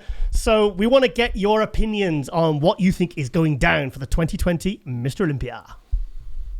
And first, I'm honored to always be on your show, and thank you for bringing me back on. Obviously, this year has a lot of challenges we've all faced, and I think it's going to be a very unique Olympia any way you look at it. So, you want my opinion first, or are you going to give me some of your feedback, and you want my bounce off me? I'll tell you what, Jamie's going to throw us some names, and we're going to get your opinion. Come on. Okay. Because, real quick before this, there's a handful of guys I know that aren't going to be competing or kind of dropped out, let's say. Yeah. Obviously due to either travel restrictions, or just don't feel like they're ready to do it this year. Is that correct? Yep. I'm still unsure what's happening with Hadi. Do we know? I think he's got his visa. I thought he was doing it. He's prepping. Do you know, Steve? I'm not sure. I would just go ahead and say he's going to do it. I've seen some slight photos, but guys like, Reagan Grimes and Hollingsworth and some of them that I know that are kind of on the edge, that they've either said they are or not competing. Yeah. Our Brazilian friend is not competing, so like Rafael. So yeah. What's So there's What's happened with Regan then? Is he pulled? I believe Regan's doing it. Yeah. I know James isn't doing it. Cedric's not doing it. Nathan's not doing it. Yeah. Flex Lewis obviously out now. Flex, yes. Stem cell treatments at the moment. Yep. So there are a few that's dropped out, but I think there's 13, 14 in the lineup. That's a good amount. So throw some names then. Come on. So we'll start with a few that could be deemed, whether they're on or off is going to intimate where they're going to come. So we'll start with Rolly. Rolly's a big if or but. Yes. Rolly's always that question mark that I think a lot of people have hope every year. Yeah. Very much like a Ramy, obviously a mass monster and somebody that is one of the fan favorites. And it's one of those things, if he comes in really on for him, he's going to be a threat for sure. Yeah. I think seeing recent pictures of Rolly, he's not trying to go for this insane freak look. It looks like it's a little more streamlined, and I think that's something that could be a threat to the field. If he comes in sharp and with his size, he's definitely going to be a contender for a top 3 spot for sure. So do you think this is the question it's been running around my head for a few weeks. Do you think this is deliberate, he's coming in smaller, or do you think he's behind on prep? I'm going to say this. I don't trust a lot of stuff that comes out of Kuwait at Oxygen Gym. I think there's a lot of smoke and mirrors there. So, it's kind of like I'm going to go ahead and say could be some fake news stuff going on, some altering of images, whatnot. So until I see him on stage, then I'll go ahead and say it. But knowing him and knowing his potential, it's definitely a threat. Yeah. Are you sure? I don't see how they would make him trying to look smaller unless they're trying to play a completely different game this year. Because at Magic Mirror, he just looks like the freak he is. But what I've seen recently, I'm hoping it's just like when Dorian used to wear that tracksuit. I hope it's all... I can't tell when he's clothed. Even when he's out clothed, he looks smaller to me. He looks 20 pounds, 25 pounds lighter. And is that a good thing? I think it's harder on pictures. For him, I think it is. I think he's always pushed like that insane 3D look, and I think if it pulls back a little bit, I know there's a lot that you can do in the last few weeks with the body, especially when you're in the condition you need to be, and if you need to play with fullness and condition, and I think they can really do it. They've got a good system over that, in an Oxygen team that they do. So. Yeah. I think he does look smaller. I will say that, but I think that's a good thing because he's always coming a little bit too big and a little bit soft on the condition side that they want. So that was a little bit of he's a little bit more of a wild card for me on this. I would tend to agree with that because, like I said earlier to you, Giles, I think the one thing that's let him down is trying to come in too big and full and a bit watery. And I think if anybody's got a bit of muscle to give up or size, it's him. Yeah, but is that going to benefit him or hinder him? Is he going to move up or down because of it? I can only see it benefiting him. Okay. Well, let's look. If we're looking at that, let's look at the potential top 5 to 6 first call out of what it would be. So I would put myself last year into being in the top 6. Yeah. I was the odd man out on that call out because everybody was probably sub 5'8" and sub 250 pounds. Yeah. So that makes me the guy that's 280 and 6 foot, the guy that's kind of the oddball that they could it doesn't quite fit in that mix. So I could see him being a little bit more mainstream to fit the Phil, the Brandon, the Bonac look. Yeah. Where it's a little bit more, okay, we can judge those guys a little more closely than saying, hey, there's just one monster guy. Yeah. And it's kind of hard to put, apples to oranges there. Just a personal question, Steve. Do you think it ever plays in your favor being odd one out? I think it does because I think your eyes are drawn to something that is a little bit odd on stage, whether it's somebody that's taller, has a bigger structure like you, or somebody that has some freaky look like a Rolly. You're going to be drawn to it, and I think in my earlier days, I think one of the things that I had going for me was a little bit more of an aesthetic, clean physique. I didn't have any crazy body parts. Yeah. And sometimes I thought that hindered me because I was like, well, it kind of just looks good and nothing really stands out in comparison. Because, when you're competing against super heavies and like the nationals and USAs, a lot of the guys are around the same height, same weight, and it's very similar. So it's like, how are you going to separate yourself? But on the Olympia stage, you have guys from 6'1" all the way to probably 5'5" that are between 220 and 280, 290. Yeah. So it's definitely a wide variety of people. It's just really bringing a super complete physique is what the Olympia is, Who's next? Next, I'm going to throw in Dexter because there's plenty of talking points with him, isn't there? Maybe the last Olympia he's going to do. That again, you can't. Dexter might compete another 5 years for all we know. Yeah, potentially. But Dexter definitely, he probably one of the most consistent bodybuilders that we know. Extremely. That right there just proves his longevity and what he's able to do. I think he's a potential top 5? I don't this year. I think there's a very strong top 5. Yeah. And unless Dexter comes out with, looking better than he has the last few years, which his age is against him, we know that, he might just be outside that top 5. I feel like the talk kind of died down of Dexter when Phil announced he was coming back. I feel like no one's talked about Dexter in the last few months. I feel like it's all Phil, Brandon, Phil, Brandon, Phil. That's all it is, Yeah. No, I love Dexter. I love his physique. I think he's one of the greatest bodybuilders of all time.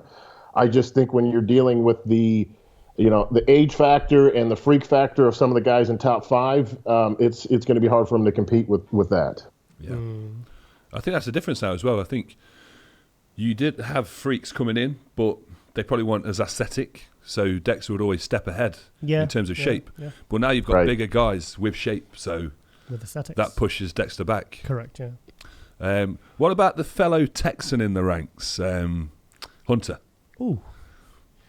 Hunt, obviously rookie debut. It's real hard to make a big splash. I think one of the goals, and Bob Ciccarello told me this with my first Olympia. He's like, it's a win-win either way you look at it. He's like, if you place last place, it's your first Olympia. And if it's really good, that's a win too. So he's like, there's really no downside to it. So I think if he comes in like a good look for him, like he did in his last show.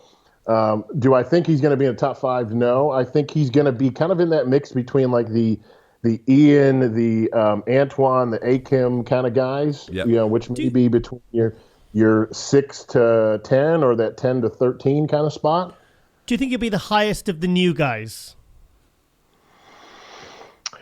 As far as the first time Olympias or the kind of like, it's Justin Rodriguez has done the Olympia before, but I don't think he placed. No. The Antoines, the Regans, kind of those guys. It's their first. The kind of we talked about this with Dennis James. The second tiered guys, the guys that I could say that. I could say he could come out on that top for sure. Yeah. What about Akim looking to crack top 6? Do you think that'll happen or could happen? I'm going to say Akim's very much like a Rolly to me. He's got super freak factor. Yeah. If he brings condition and nails it, he's definitely a threat, and he can really.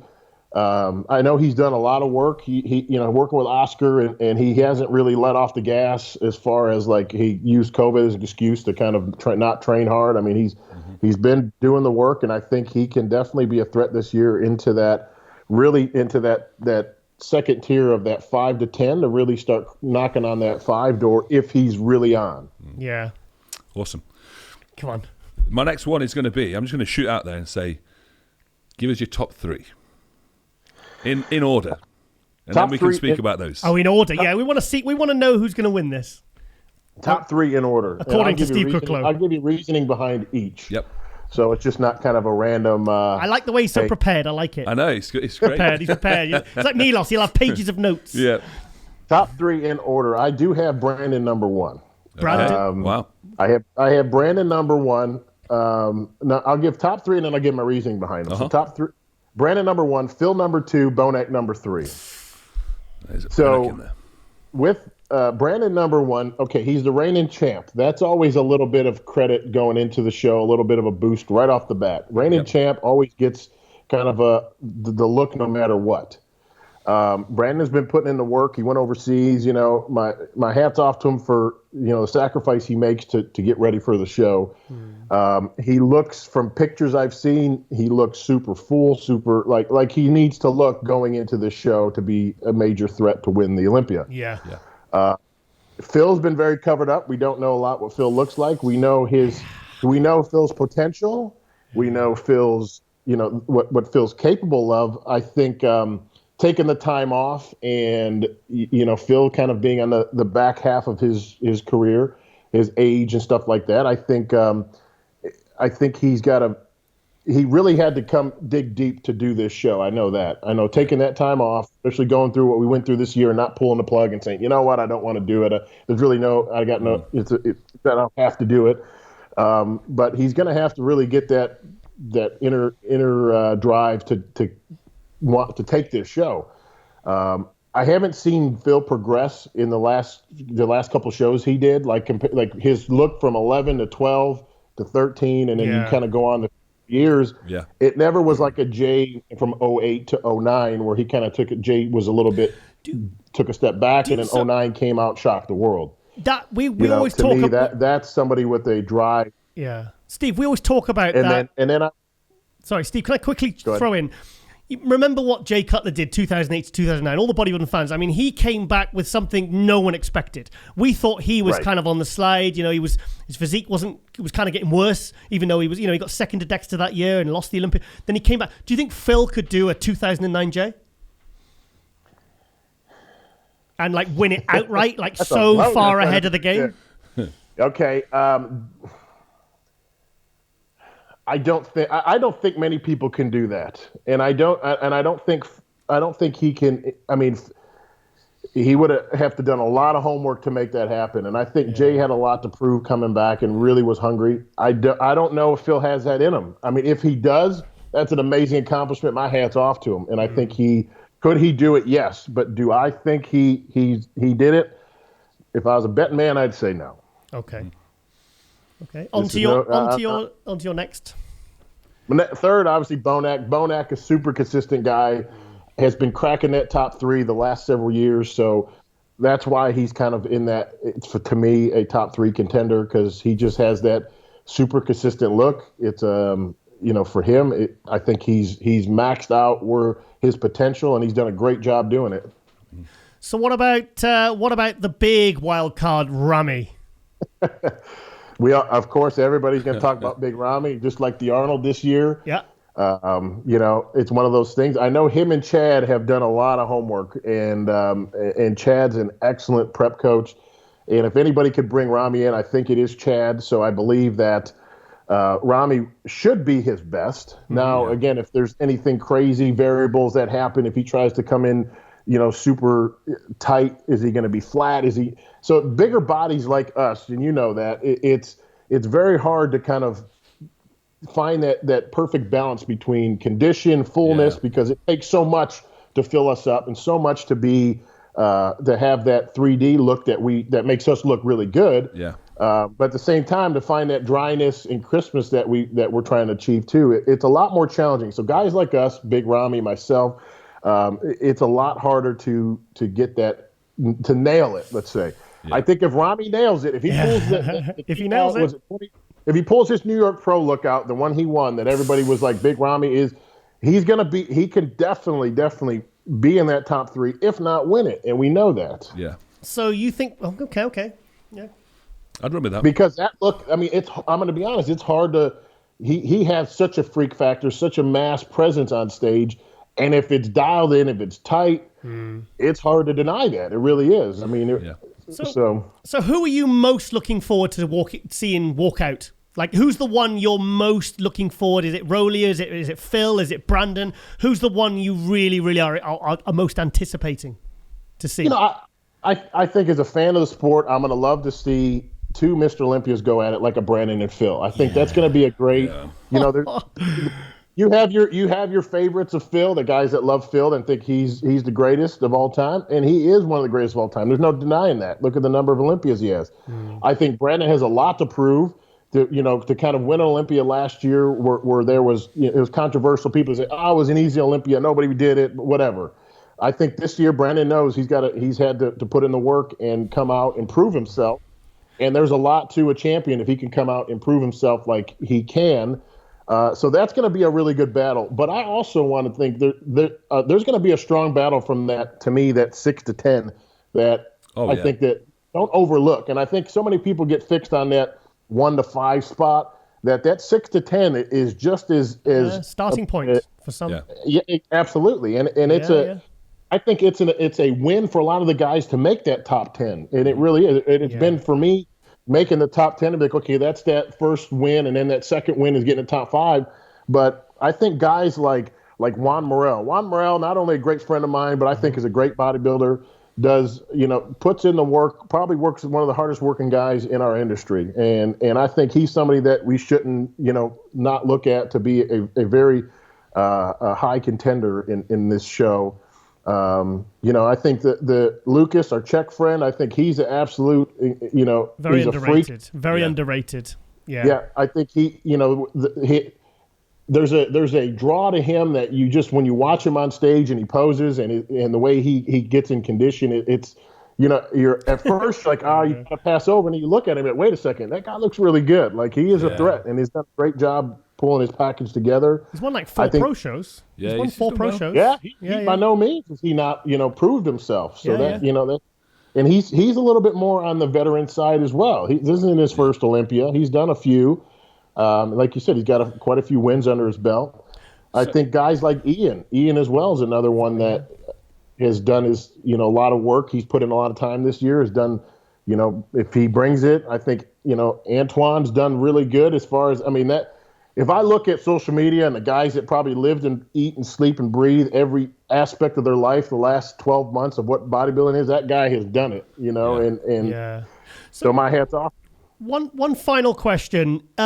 If Brandon wins this year, do you think it validates his win last year? Because a lot of people went, like you said, it was an easy year, so-and-so didn't turn up, there's no Phil, there's no Sean Roden. Do you think if he wins this year, it really, really kind of adds credibility to his win last year? Absolutely. That's why I said it's not only is it going to be a lot more pressure on him to prove his win from last year, but he's going to I think that is what's going to make him prove himself and win. Yeah. I think if you really look at it like he just has to show up and he gets an easy W, that's not going to be the case this year. No. I think some of the previous years, like Phil knew if he just shown up like he did the year before, he's going to get the W. Yeah. I think Brandon has to prove himself, and it's not secured all the way. So I think it is going to be one heck of a fight to become Mr. Olympia this year. Any final questions, Jamie, for your fellow paramedic fireman? Well, I'm going to finish off by asking Steve, my friend, what's next for you? Obviously, you've had a bit of a quieter year because of all the stuff this year. Are your plans set in place for 2021? He did do the Arnold. Yes. He did do the Arnold. Remember you spoke last time, you said people keep forgetting it did the Arnold. When it comes to shows earlier before COVID, like nothing else happened before COVID. Yeah, I did do the Arnold, guys. My plans to do the Arnold in 2021 as a opener. I've heard there's rumors that they're moving it to a little bit later in the year. Yes. If that's the case, then we'll look at maybe doing something before it. I've yet to see a schedule be out as far as the dates of everything. But the Arnold is one I really want to do, and it's kind of one on my list that I want to win. So that's kind of the show that I'm really gunning for. From there, we'll see. I'd love to. There's always New York Pro, which everybody loves to do, and it's an amazing show. And then there's the Indy Pro. I could go 3-time Indy Pro champ. Yeah, you won it twice. Won it twice. Yeah. Awesome. Well, Jamie might be getting an invite to the Arnold, so it's on, guys. Well, we're pushing for it. I could tap Steve up for some tips while I'm there. Yeah, nice one. I had to fill out a frame. I think you proved yourself this year, man, to be a really great bodybuilder. We, the taller guys, definitely have a disadvantage to a lot of things, but you proved yourself that being tall is not a bad thing, and you look fantastic, man. My hat's off to you. Appreciate it. We just have to work out for longer and harder, right? Exactly. We got to lift a lot more weight. We got to, make everything look bigger. Yeah. Can you make notes, please, Carly? I need to make some notes. I need to put some size on. So I'm 6 foot tall. Right, Steve, thank you so much. This has been great. And really appreciate it. And excited to see you come back next year. Thank you for your insights, your Olympia predictions for our season finale of season 3. And really appreciate the time, mate. Thank you so much. Absolutely. Thank you, guys. Thank you, Giles. Thank you.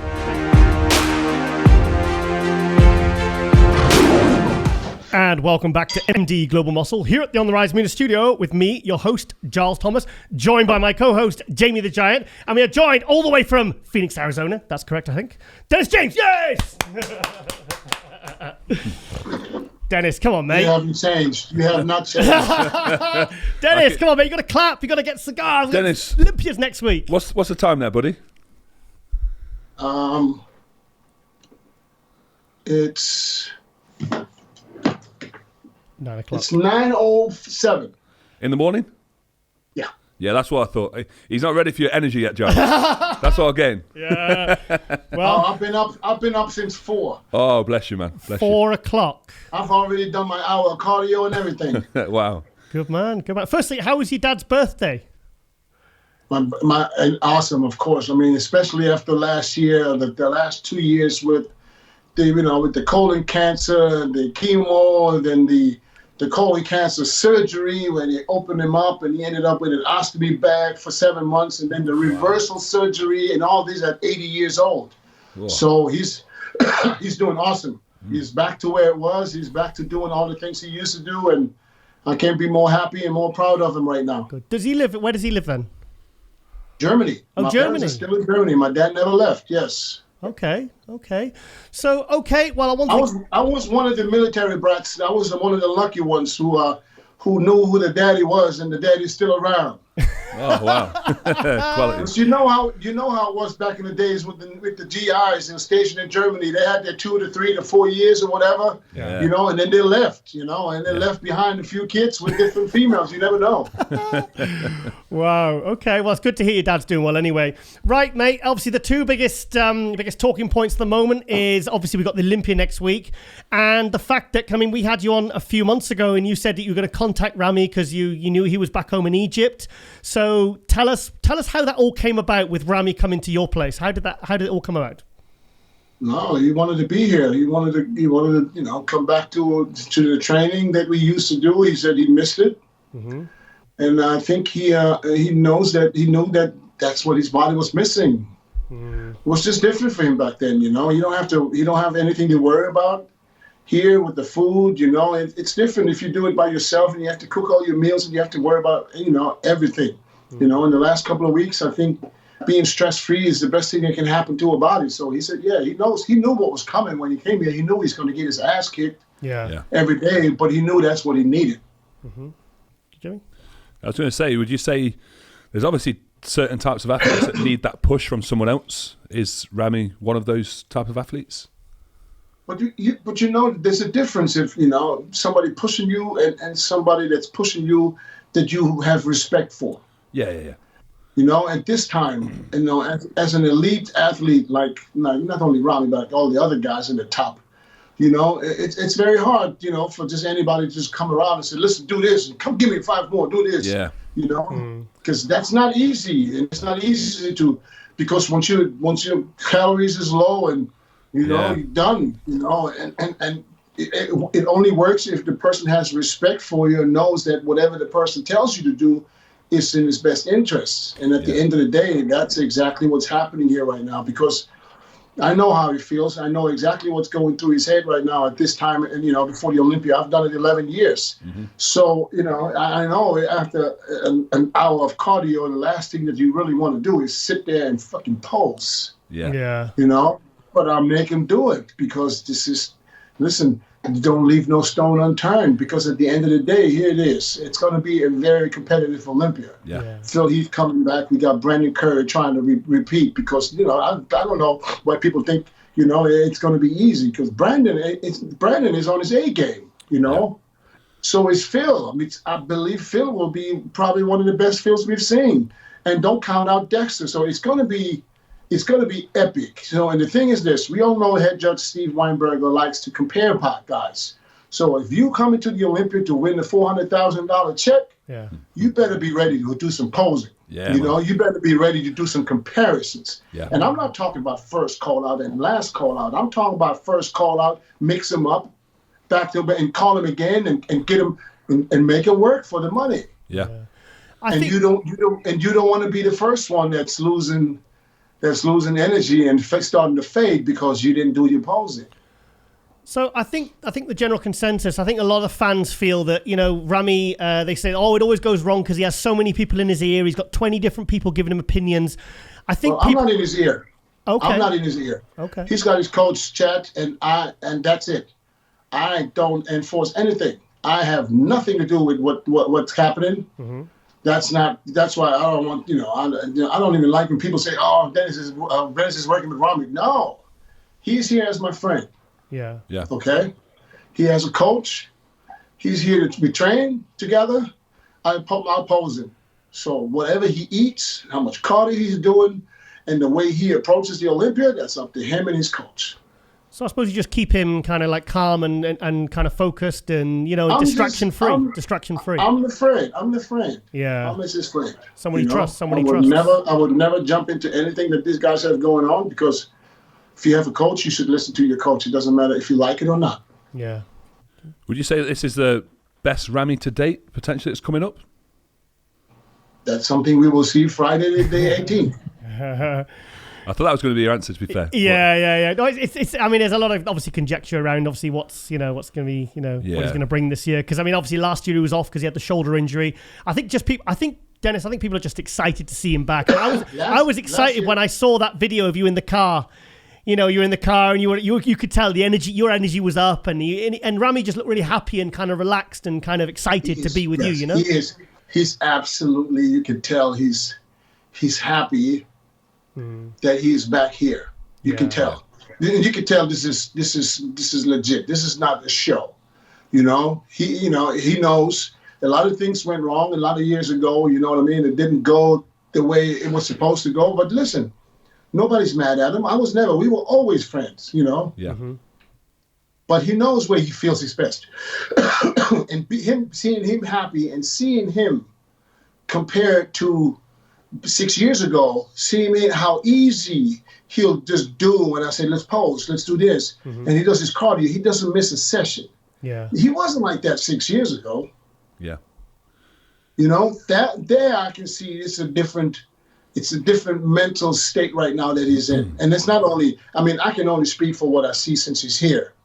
But I'd say that this is definitely probably mental-wise the best prepared Ramy that stepped on the Olympia stage. Now, if you ask me, because I can't compare him to the last 3, 4, 5 years because I didn't work with him, so I didn't know what he looked like leading up to the Olympia. But I can tell you this much. He was, in my eyes, one of his best years at the Olympia was, for me, still 2014. 2014, I can't remember. That was one of the best looks he's ever brought. And he tore his hamstring like 3 weeks out. So from the back, we couldn't do hamstrings. But from the front, from my eyes, that was one of his better looks. And even 2013. His first year, his first year. Yeah. And if I compare him to what he looked like leading up to the show to now, then I have to say he's ahead of time. Awesome. He's ahead of where he was back then. So, do you feed any information back to Chad, or is there any communication, or is it directly Ramy to Chad? Yeah. Yes, of course. I take pictures, but pictures is a picture. Sometimes pictures don't ever do anybody justice, Then the naked eye looking at the person, you will see the things that you can't see in pictures. Yeah. That's why it's always fun when you do post a picture and then people say, "Oh, he's still off, he's still way behind." You stupid idiots don't know the difference between New York or New Year. How are you going to sit there New York and talk about like something and you talk about something you have no clue about? Yeah. You know what I mean? So So therefore, like, of course, and Chad sees, because you compare pictures when they're always in the same spot with the same light. It's easier to compare when you put them next to each other. But I do give him feedback because he wants to see he wants to hear what I see, and I give him. I mean, I work with Chad. I mean, I placed 4th at the Olympia when I worked with Chad. So me and Chad, we have a very good friendship, and I believe that, he's got him pretty figured out right now. Yeah. I was gonna ask, if you guys would see what he's doing right now, food-wise, there's definitely everything but panic. Yeah, that's good. It's good to know. And it's, you know what I mean? So because when people say it's just to be a panic mode because I train him a style and I like to train him right now. Because listen, I don't know. Did you see what I do with him? I saw the back training, and that's all I've seen so far. All right. So what you see is one set, correct? Yeah. So it's not like I'm doing this every set. I do a drop set at each exercise. I like to do a drop set the last set, which is something that's very normal. I used to do this all the time. Yeah. But here's the thing, and then people want to be smart, saying, you should be training heavy, and if you train like this, that means he wants to spot, lose fat. I didn't even know that was possible to spot. Yeah. So, and then talking about just panicking. I said, listen, all the guys that worked with him before, they couldn't do it. So what was it? Was it the heavy lifting that he was doing? So listen, I'm just doing, if you want to bring something new, maybe you should try something new. Yeah. And there's nothing wrong with running the rack up and down because the last thing this man needs to worry about is staying big. Yeah. Clues in the name. Okay? Just because some people need to squat till 3 days before the show because their legs will fucking fall apart. Yeah. That's the last thing he needs to worry about. Yeah. He's got all the size in the world. That's what all the experts been saying for years. Yeah. He's got all the work. So let him train any way he needs to train in order to get that detail. Yeah, man. Simple as that. And nothing wrong with doing drop sets, especially when you start with 8 plates on the T-bar. Can you fit 8 plates on? Well, that's what people don't get. People see a drop set, but they don't see the amount of weight that's still shifting. Exactly. Serious weight. But this is, it's just, some people are just butthurt because they don't come on the show. I don't know. Maybe. There's a lot of politics involved on social media, armchair bodybuilding these days. Yeah. But I was going to ask Dennis. But these guys know better. These guys know better. But I would never use this as a video like this to say, they're in panic mode. That's either you're bitter or you just don't understand that sometimes, you have to do something different when the other things didn't work. Obviously, it didn't work all these years.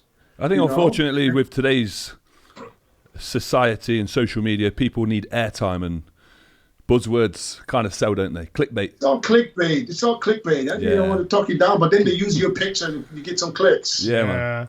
I was going to ask Dennis, because you touched on the quality of the lineup this year, and I'm in full agreement with you. I think it's a deep, deep lineup and something that's overlooked by many, but a lot of the times I can ask you because I'm not going to go on about this story. We've been on it many times about the golden area versus the now.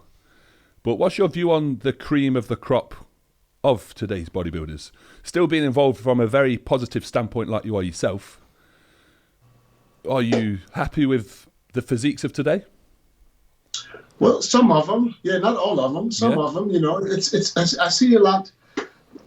I see a lot of things that you just didn't see back then. Shut up shoulders and shut up body parts.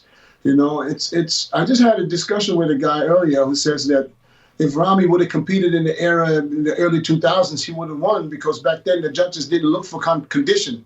Mm-hmm. What? I don't think that's true. I was like, what are you saying? You're saying that the guys back then weren't as conditioned as the guys today? I said, you were way off. So no, I mean, listen, I don't want to knock on the guys today because I admire each one of them. But you have to understand that if the judges let somebody win that is not 100% conditioned, why should the guys behind them go for condition when it looks like the judges, they award people that are not 100% conditioned? Yeah. If they would just if somebody who's 100% conditioned would win the Olympia every year, it doesn't matter if he has the best shape, that would give a signal to all the other guys that, listen, you need to be peeled. Mm-hmm. Because at this moment, I don't think we'll have that. I don't think guys, unless it's Phil Heath, who's really peeled. Last year it was Hardy Chopin and what's the guy's name? Patrick Moore. Yeah. Those are the guys that really stood out condition-wise. Of course, William Bonac is always conditioned, but you see a lot of guys that just off the mark like tremendously and still plays in the top 6. Yep. Back then, that wasn't possible. Yeah, Dennis. Here's a question I've not heard. I feel it's unfair to William Bonac that a lot of people have not, again, this year, like Kamal, are not including him in the conversation for even being top 3. What's your feelings on that? Because I think the guy's so consistent. I think even now, I still think he's so underrated. That's a big mistake for people not having William Bonac as a front runner. I'm seeing it. I know, but that's That's crazy. That's good for William, because then nobody is expecting anything when he steps on stage and he shines again. He's going to come out with a wow factor again because nobody had him on the radar. All of a sudden, like, damn, we forgot about William Bonac, and it's the same shit every year. He was second last year. How can you not talk about second place? Yeah. Yeah. And I like what William is doing this time. He's working quietly. Very. Yeah. He said, "Oh, you fools! No, this don't worry about me." But they forgot that he won the Arnold Classic. Yeah. They forgot he's runner-up from the other. They forgot. You all must have forgot. That's all I'm saying. So they're going to get a reality check. So who do you think's moving up this year? Who's on your radar? You got feeling and instinct. Who do you think will be the one to move up this year? Really jump ahead? I don't know, because it's very hard for me to see someone jumping up, because we already have a top 6 where we could almost all agree that this will be the top 6 in no particular order. And I'm talking about Brandon, Phil, William, Hardy, Dexter, and Ramy. And let's say if Hardy doesn't come in, I will count Rolly in too, because Rolly, I think, is doing the right thing this year, because all these years it looked like he was worrying about size, and to me it looks like he's almost worried about condition this time. That's exactly what you said. Yeah. This going to be a very dangerous Rolly if that's what's happening. Yeah. Hopefully he doesn't lose his quads in the process, because it happens a lot, especially once you're over 40, because his legs have been up and down before. So, he can run into the risk trying to go from condition to lose his legs. And that would hurt him, of course, even more. But let's just think he brings his best, and you got to put Rolly in the mix too. Yeah. And I don't think there's anybody from outside that's going to jump in and upset the whole card. I don't think there's not Hunter Labrada. I don't think it's going to be Ian Valliere. I don't think it's going to be Antoine. I don't think it's going to be Justin Rodriguez or Juan Morel. I think all these guys are just fighting for 7, 8, and 9. Yeah. Which is still great. When you place top 10 at your first Olympia, man, that's fucking awesome. Dennis, we spoke earlier in the year, and you said about how great you thought Hunter Labrada was, and his opinion. So how do you think he's going to fit in the mix? I mean, we've all seen plenty of progress pictures. We know he's going to bring condition. We know he's going to bring great posing. How do you think his chances are? I think of all the new guys, I think Hunter will come out on top. Right, Yeah. Okay. I think that's right as well. I think there's a group of 6 or 7 that are solidified because they're just a level above. Or will they? I do think they are. They've got to do something seriously wrong. There's also we got to also remember there's a veteran bonus. I mean, it's been like this since the Olympia. I mean, in order to beat the veterans, they got to be really, really off, and you got to be strict. I mean, it's so far on that you got to knock one of them off. I mean, it's going to take some time. Yeah. I think these guys, in that second group, this is their year to kind of make their statement, and next year, then they'll be. It's almost like there's two tiers of Olympias going on. There's like the best of the new guys. Like you think Hunter will be the best of the new guys. You think, and then you've got the best of the current guys. The top tier guys. That's exactly right. There's two eras right now. There's the old era and there's a new era coming in. Yeah. Okay, there's 3 Canadians in the Olympia. I mean, just alone in the open bodybuilding. Yeah. Valliere. So that's good for the sport, We got Justin Rodriguez, we got Akeem Williams, we got Juan Morel. Yeah. You know what I mean? I mean, how many competitors do we have in the Olympia this year total? What is it, 13, 14? About 13, yeah. No, I think it's more. No, 16, isn't it? I think there's a few drops out. Oh, okay. No comment. Yeah, I think it's 13 or 14. Who's dropped? Did you guys freeze on me? Oh, sorry. No, fine. Yeah. So obviously Flex Lewis. So to make top 10 in the Olympia, especially, it says poor connection here for me now. Okay. Is that you guys? You're fine our end. Keep talking. Anyway, so to be top 10 in your first Olympia is a major achievement. Yeah. And I think if we look at all the guys, the rookies, I said Hunter Labrada is probably the most complete. Yeah. With when it comes Do you not think the complete package, with the way he poses, plus his last name won't hurt. Yeah, definitely. I think Justin Rodriguez will smoke him. Oh, I'm not sure. Well, you have an absolute right to think that, but I guarantee you that I don't think that's going to be that easy. Okay. You know. Yeah. I saw some stuff from Tampa, but I don't know. I don't think he translated as well as he did, say, in the progress pictures that we were all impressed by. I was impressed, but I wasn't blown away. Giles, nobody does. Yeah. Some do. Who? He did. Did the British Grand Prix. Well, who looks better in progress pictures? Who looks better on stage? Sorry, Dennis. Sorry. Some guys do, some guys don't. Some guys are the opposite. Some guys, they look average in progress. They get on stage, they look amazing, and others the other way around. If you say some guys, why don't you say the names? What's wrong? We're all talking. Well, this one here, Mark Hector. I was looking at the Sorry, guys, the progress pictures. I wasn't. We can only speak about people that we know. Right. So okay. I mean, that we follow pictures and that we see on stage. So tell me about who looks better on stage than in pictures, or vice versa. Because I say all vice versa. All look better in pictures than on stage. Because it's the difference if you take a picture after a full chest workout, or you go backstage and you're dehydrated and you're trying to get a chest pump and go on stage. You never look the same. I think that's my secret, Giles. That's I tell you, take your photos flat when you look your shittest. Yeah, you always look better on stage. Yeah, he does. So have you? I know you're obviously good friends with Dexter. Have you seen anything about him? What's your feeling on how Dexter's going to do this year? Don't count him out. In what? Win? Don't count him out. What does that mean? Whatever. What does that mean? Yes. Come on, explain. That means if you count Dexter out and you sleep on him, you're going to be surprised. Yeah. Because anybody that's off, you think, is going to get beat. Yeah. Yeah, I think. Is this definitely? Is he not doing any? Well, there's no more shows after the Olympia, obviously, because it's December. But is this his last? I know it's his last Olympia, but is this his last show? This is a question only Dexter would know. I don't know. Yeah. Well, I thought speak to him. Maybe. I certainly hope so. Yeah. Yeah. I wouldn't be surprised after this year. I would like to see him go out on top. Yeah. I'd like that as well. You know? If he listen. Well, think about this, man. Everybody's slightly off. Dexter is 100% on, wins the Olympia and leaves. Ha! Yeah. Drop the mic. At 51 years old, exactly. Oh, man. Wow, it's incredible. Think about that. Talking about birthdays, it's Phil Heath's birthday next Saturday night.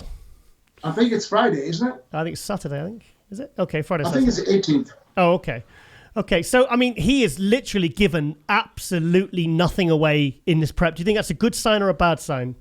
He never does. This is nothing unusual. I know. I think it's a good sign. I saw his interview that he did yesterday, and I like his face because Phil Heath usually don't get sucked in so easy. It takes long. It takes until he starts dropping water. That's true. But he's already sucked in, so that means he's in shape. Yeah.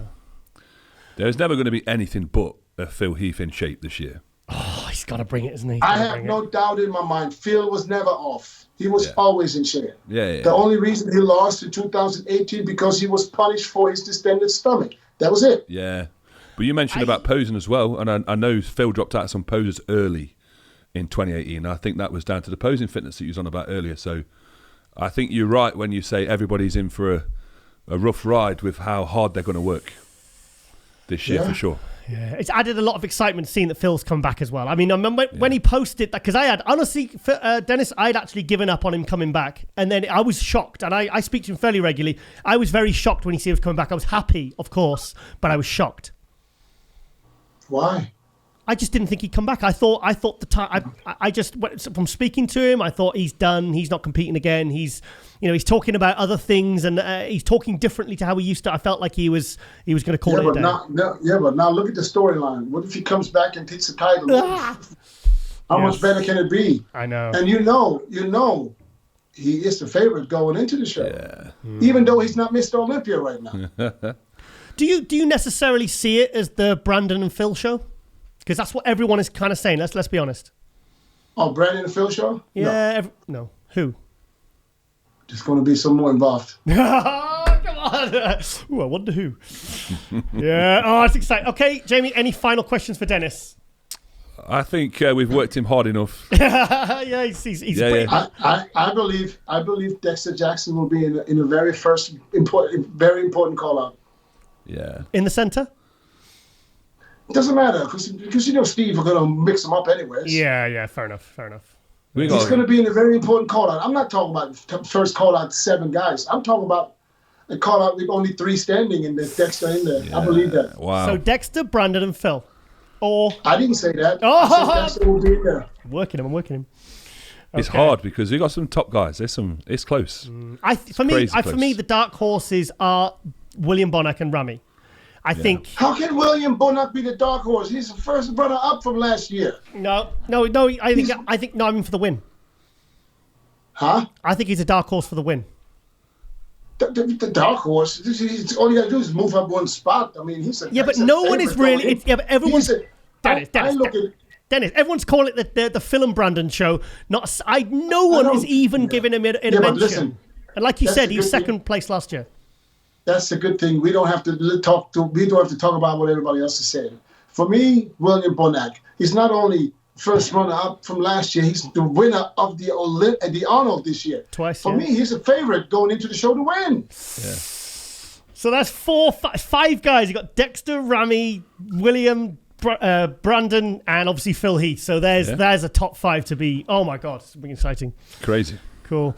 Okay, Dennis, I'm gonna let. Are you coming to the US or are you doing? I'm not. I can't get there. We tried. I was told last week. They said Steve said, there's no way we can get you there. So I've got to comment on the live stream on the play-by-play and everything. So, but I'll be there next year. So you're just watching? Yeah, watching the live stream, not getting the full picture. Yeah.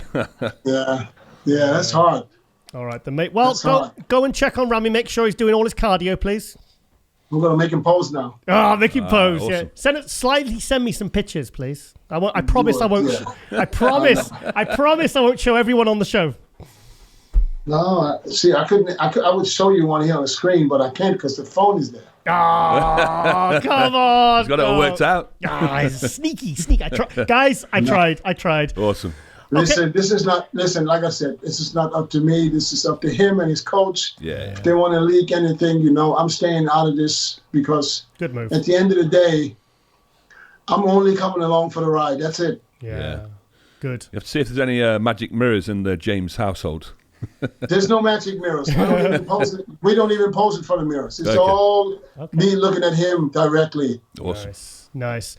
All right, Dennis. Well, like I said, I'm really glad that you followed up on that a few months ago. You said you were going to message Ramy, and I'm glad. I was really happy to see him, not just in the US, but with you. And he's kind of like you said, he's got a friend to support him and make sure he's calm and he's fine and he's got good eyes on him. So yeah, I think he's in the best place he could be, mate. Really, I really do. He's really good, and you can tell by the workouts, and you can tell by the way he acts. He feels safe. Good, and we're liking the way his face is all sucked in like Phil's at the moment, so that's exciting. Yeah, he knows something we don't. Yes. Yeah. I wish I would have looked like that for the Olympia. Oh, well, okay. All right then, Dennis. Well, like I said, all the best to you and Ramy, and we'll just keep a close eye on the results and see what happens. We're very hopeful. We're very hopeful. Yeah, it's going to be a good one. Yeah. Yeah, man. All right then, Dennis. Awesome. All right, brother. Thanks, bud. Thank you. Bye-bye, Dennis. Take care. Be safe. Bye-bye. Bye-bye. And welcome back to MD Global Muscle here at the On The Rise Media Studio with me, your host, Giles Thomas, and my co-host, Jamie the Giant, and we are joined Milos Sarcev, yay! There we go. Milos, welcome. Yeah. Kermit the Frog. Much fun, man. Always a proper intro from Giles. Kermit. Kermit, do you know what? That's actually become they've got a meme now with me. It gets started with this Kermit. He said I sound like Kermit the Frog. So, Milos, thank you so much for joining us. We're here for our season finale of season 3. Oh, lights just gone off. And we are here for what happened there? Yes, our Olympia special. So we want to get your feelings and your thoughts on how it will go down. Starting with the Open, or are we going to just discuss the Open? Well, I'll leave it to Jamie to decide. I think, well, to be fair... Let's do 212. We've got no 212 predictions yet, have we? So yeah. Should we start off with the 212? Yeah, I'm very excited about the 212. We're going to start with the big guys. This is order. Okay. You don't want to... Normally you save the best till last. Whichever way you want. But I think it's always most important to start with the main subject. Okay. Because let's say we're all waiting for this 2020 Olympia. Yeah, man. We have the returning champion. We have a special invitee, and then we have a top 5 from last year. Mm-hmm. They're basically considered top 7 right now. Yep. New posters that came out. You can see exactly Brandon and William and Heidi Chupan and Dexter, Rolly Winkler, Big Ramy, and Phil. So pretty much this is how it's expected. Yeah. Those guys are untouchables, so to say. I mean, as you know, Jamie, even though you are quite new pro, and congratulations on your phenomenal showing in England. Thanks, buddy. And really, the giant that I know is now the monster giant. So, I really commend you for it. You'll go places. Oh, thank you, man. And speaking of that, I want to make a point right away. Mr. Olympia was traditionally big man show. Yeah. If you look at it, since Sergio Oliva, started winning, he was the biggest, and then here comes the bigger Arnold Schwarzenegger, so he was dominating. Then we have a little blimp with Frank Zane and Franco Colombo and Chris Dickerson, smaller guys getting it. But ever since Lee Haney took over, it was again size rules, and then Dorian Yates, especially Ronnie Coleman, Jay Cutler. So bigger was better. That's the how it is. If I just may finish, and then along the way, judges probably realizes, maybe we are going overboard. Maybe we should bring back the classic look. So 5 years ago, they developed this classic physique, which we're going to discuss this later, because I really have a lot of points to make there. Why? Because they start losing that beauty. And here it goes. Phil Heath, who is considered the most gifted guy in the history of bodybuilding, compared to previously most symmetrical sultan of symmetry, Flex Wheeler, start winning and beating Kai Green, who was bigger than him. So now is that question. After Phil Heath lost to Sean Roden, and last year Brandon Curry won, he was not the biggest guys that are winning, but more aesthetically pleasing. The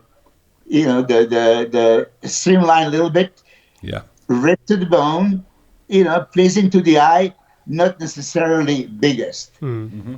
With the return of a Big Ramy, there is now a huge question mark.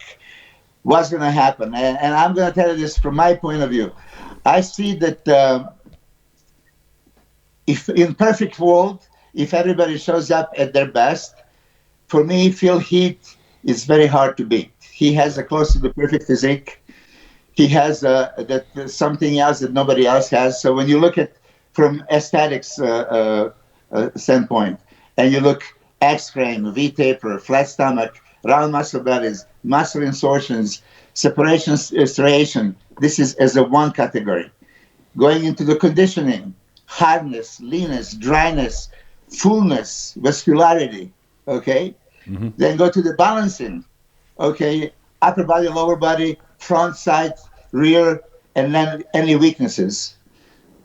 Going to muscularity, size, width, density, and then presentation. It's not what you have, but what you show.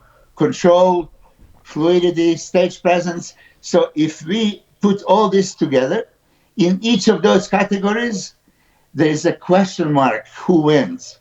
Yeah. Who is aesthetically more pleasing? Phil Heath or Brandon Curry, for example? So when you look at the Brandon Curry, he has a bigger X frame. He has a more noticeable V-taper. Shut the lights behind him and then look at the silhouette. I'm going to say 90% of us is going to point finger at Brandon Curry over Phil Heath because he has more of that, right? But then with the shut lights, bring Rolly Winkler, okay, and then Big Ramy next to it, and then you're going to say, hold on a second, Ramy is considerably better. Yeah. If you analyze Arnold Classic earlier this year, there was Dexter and William, first and second. I mean, William was first, Dexter was second, Ramy was third. Standing on that stage, he was mind-boggling. Ramy was twice the size. Okay. Yeah. So we are all waiting for this Big Ramy, wonder from Egypt, to show up at his best. And if he does, what do we do with him? Okay? Yeah. 2017, he was second to Phil Heath, and it was quite close. I mean, there was a lot of back and forth. Okay, he could have gone either way because Ramy is bigger. Ramy has way wider shoulders, flat abs, and even 2017, Phil Heath's abs were questionable. And abs, you cannot hide it. You cannot hide it in front relax, front double biceps, front flat spread, side poses, abs shut. I mean, there is way too many poses to be exploited. Yeah. So just to make this point, for me, going into the contest, Phil Heath, if he fixes his abs, is a front runner. Big Ramy, if he comes in his all-time shape, is going to be super hard to beat and ignore. Okay, this is my first take. Now, Brandon Curry, I absolutely love his physique, but he has a conditioning that cannot really be compared with the Phil's conditioning.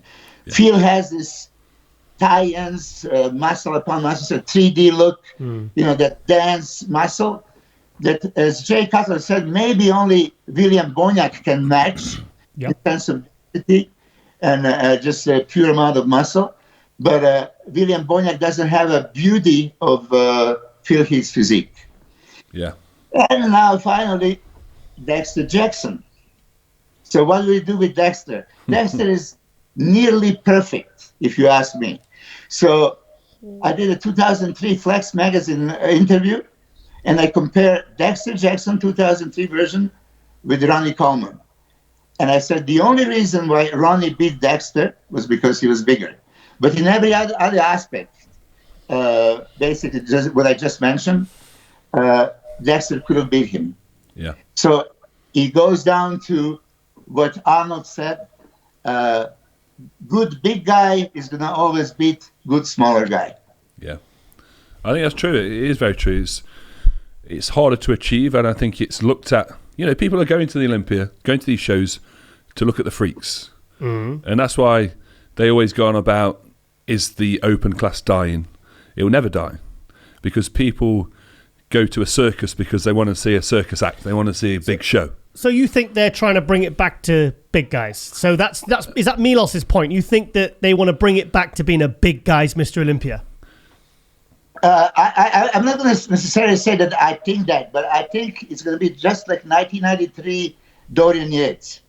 When he showed up, crazy big, crazy shredded. And then let's talk, because you guys are historians. Who in the 90s has the best physiques? Best physiques of the 90s? Flex Wheeler, Kevin Levrone, Sean Ray, right? Yeah.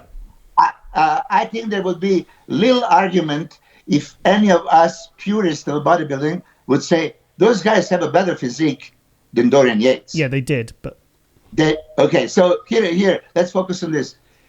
They had a better physiques, but Dorian won. Yeah. And for many people, Dorian won convincingly and deservingly.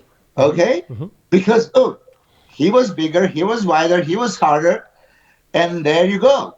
Okay, and I also have no complaint because as much as I say that he is not as aesthetically pleasing as Flex Wheeler, and he doesn't have this physique of a Kevin Levrone with the shoulder chin, all this stuff, right?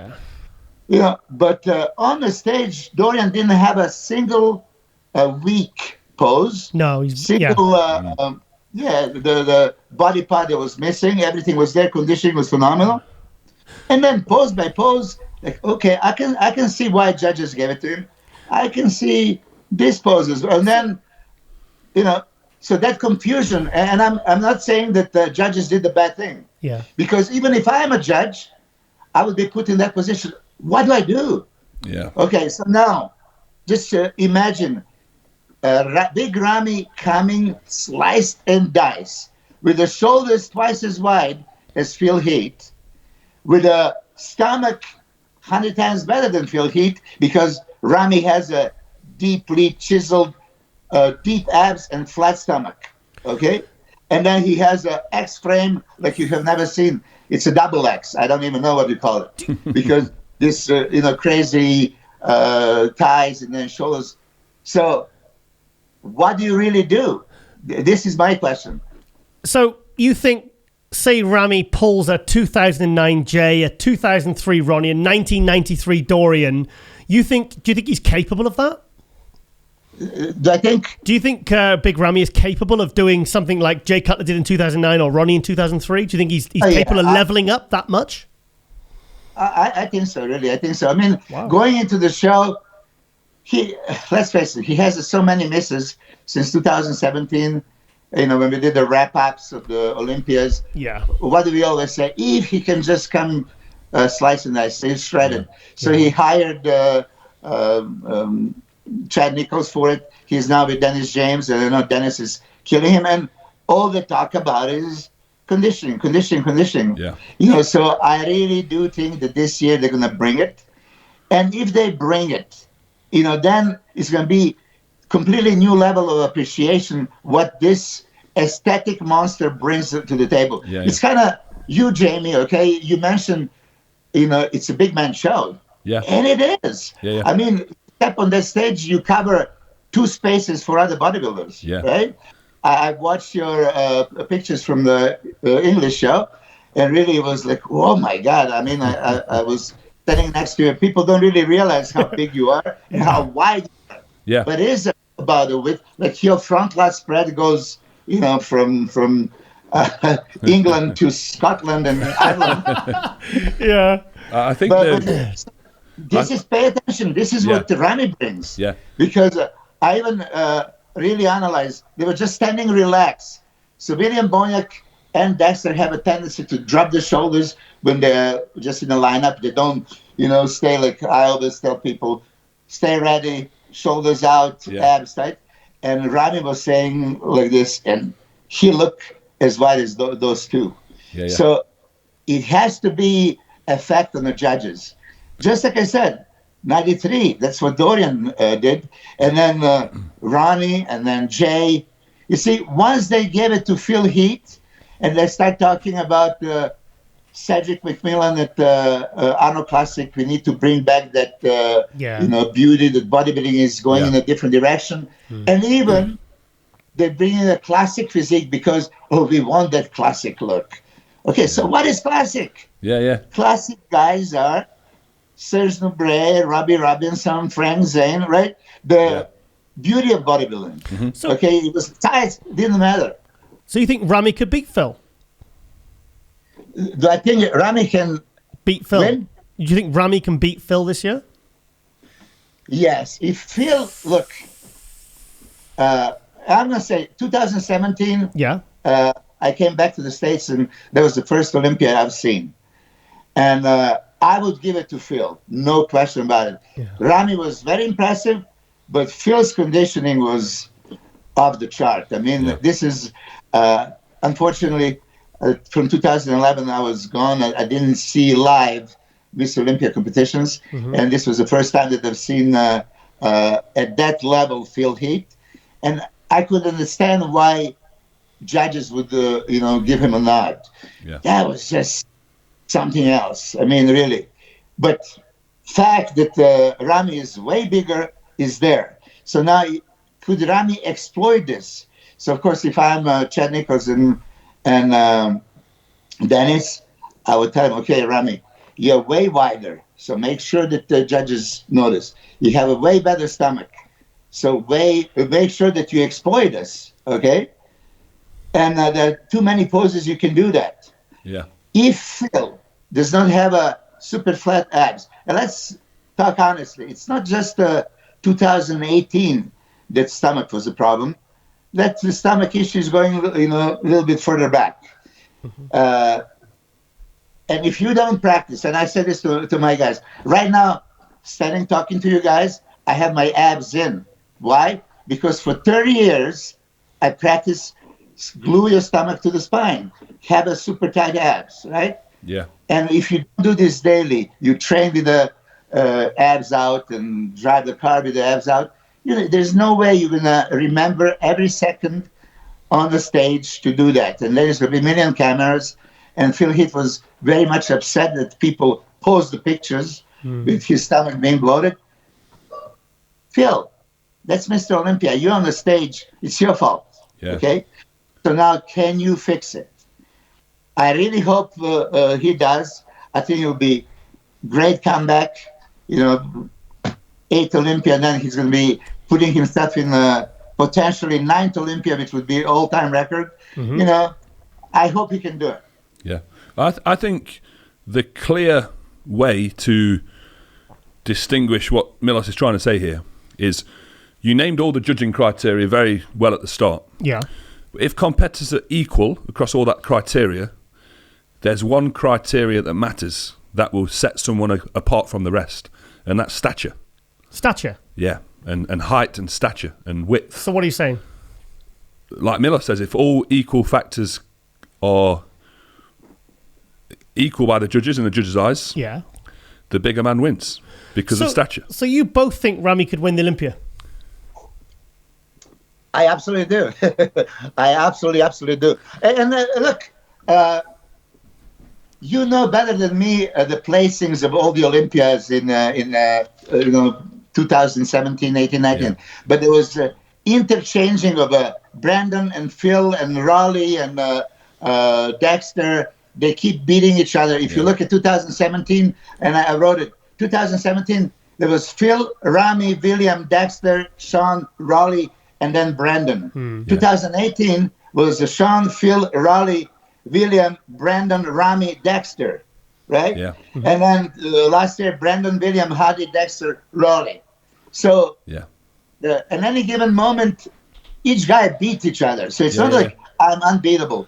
In this year's, I know when I was commenting this New York Pro, and then I said that maybe I felt that my athlete, Max Charles, could possibly win it. Yeah. And I still believe that he should have. Doesn't matter. It's just my opinion. And so, that's disrespectful to the winner. You shouldn't talk about. What are you talking about? This is a contest. It's a subjective opinion of a few judges, and I'm sure that any of the top 5 guys have the attributes that they saw themselves winning. Yeah. So for me, it's like, okay, you're not untouchable. 1997 Olympia. Don't forget, Nasser was second to Dorian, and possibly he should have won. But when you look at it, Chris Premier was 8th, Ronnie 9th, I was 10th. Go to European Tour. Chris beats Nasser 3 out of 6 shows. Yep. Ronnie beats Nasser 3 out of 6 shows. Hey, so in normal, now review, let's say this before the Olympia. No. Ronnie placing 9th and Chris placing 8th should not be in conversation comparing to Nasser. Why not? Yeah. Why not? They're so inferior? No. So what I'm saying now, there's so many guys that in any given moment, anybody can beat anybody. And I'm going to bring that also. Hunter Labrada. You were very surprised when Dennis James and I said that, he can easily go to top 6. And I mentioned even potentially win. You did? And I said, that's like bold statement. Yeah. in a Las Vegas odds, he won't be highly ranked. Yeah. It's slim chances. But I'm sure that he likes his chances. Also, his father, Lee. Yeah. Lee was second at Olympia with this kind of physique, 60 pounds lesser. Things are different now, Milos. It is different. It is different. But I'm going to tell you this also. Speaking of Hunter. Hunter, for me, was not conditioned in the Tampa. No. I mean, he was good, but his conditioning, if he was really dry, super slice separated like his father would be, then it would be a completely another level. He just didn't have a competition at that show. Jan Valery was off, so it was not really a contest. Olympia is going to be a major contest, and going into the show, it's tough for Hunter to make a top 6, realistically, but it's not impossible. I've got a question for you, Milos. Based on what I said about the only other factor being stature, and then you asked me if I thought Ramy could win. Yep. The only thing then in my place, which was said earlier, is the fact that he's not a very fluid English-speaking carrier of the torch for the Olympia. Do you think that matters? I really don't. I seriously don't. Hadi Chupan, doesn't speak English as well. Yeah. And he was there. I would love to say this, and I say this proudly. Yeah. Because I'm a member of IBB Pro League. Okay. Yep. There are no international colors, no races, no nationality, none of that. Mm-hmm. Color of the skin. They really judge, let the best man win. Yeah. Contrary to the other federation, which I've seen it and I claimed it, and then I was penalized for it. They were fixing the score sheets in Asian Games back in 2006, which I was penalized. I never see this in a IBB. Look, we all have a personal favorites. Okay. Now, if I ask you to, you would probably have somebody you're cheering for. I'm cheering for Dexter Jackson, of course. I would love to see Dexter win. Yeah. I mean, for me, number one favorite to win for me, it would be Dexter Jackson. I would pray that he puts it together. Yeah. It's a sentimental favorite. And at the 50 years of age, when you really analyze his structure, so aesthetics, he has everything that I mentioned, except Ramy would be considerably bigger. Yeah. And then Phil would be considerably more three-dimensional in sense and illustrations, specific only to Phil. Only Phil has that. I mean, really, the separation, striation, and tie-in that goes into this round muscle belly cartoonic superhero look, nobody else has that. If he would have a perfect abs, nobody would ever beat him in the history of humankind. So why do you think Phil came back? What is it? He came back? Why? What? As a straightforward question. Straightforward, because he honestly believes he can win. Okay. I'm sure. Look, 2018, the only reason and only muscle he lost was the abs. Okay. If seriously, take abs out of the equation, and I was also very critical and said, he was off. He was not off. He was off for himself. He wasn't popping, Milos. He wasn't popping. He was dry, but he wasn't. When he was hitting those certain poses, things weren't splintering and popping like they normally would. That's my opinion. Yeah. Okay. For me, the only quad separation was not equal to previous years. Correct. And the abs were soft. As far as other things popping, even with the 60-70% field heat, chest and shoulder and arm popping, is still mind-boggling and bigger than anybody's else. I mean, he didn't lose in those muscles, really. You see, when we talk about this conditioning, and usually conditioning for everybody means dryness, okay? Now, how about that fullness? You see, now you say it wasn't popping, so even you are, leading towards the fullness side of conditioning was not there. Like for Dexter Jackson, the only complaint they can never had as far as conditioning, Dexter needs to be fuller. That's the only, every time when you criticize Dexter's conditioning, who is most consistent most ripped guy always on the stage. Yeah. Dex was flat at the prejudging and came back at the, So fullness was there because Phil Heath can starve for 10 days and still be full because he has that kind of muscle. Yeah. But dryness and separation on the quads were visibly down. Hamstring glutes, if you remember, and he pointed out, he hit the post and turned around. That was crazy. I mean, hamstring glutes, calves, complete rear side, he's going to kill everybody. I do think so because from top to bottom, he's untouchable. Brandon Curry, I've seen, is stating that, he's confident he can give him a run for the money from the back. And I'm going to say this, Brandon Curry has a wider back, and maybe that's what he's counting on. But the detail is highly in the favor of Phil. What look do you think Brandon's going to bring? Do you think he's going to bring a more balanced look or a more conditioned look or a bigger look?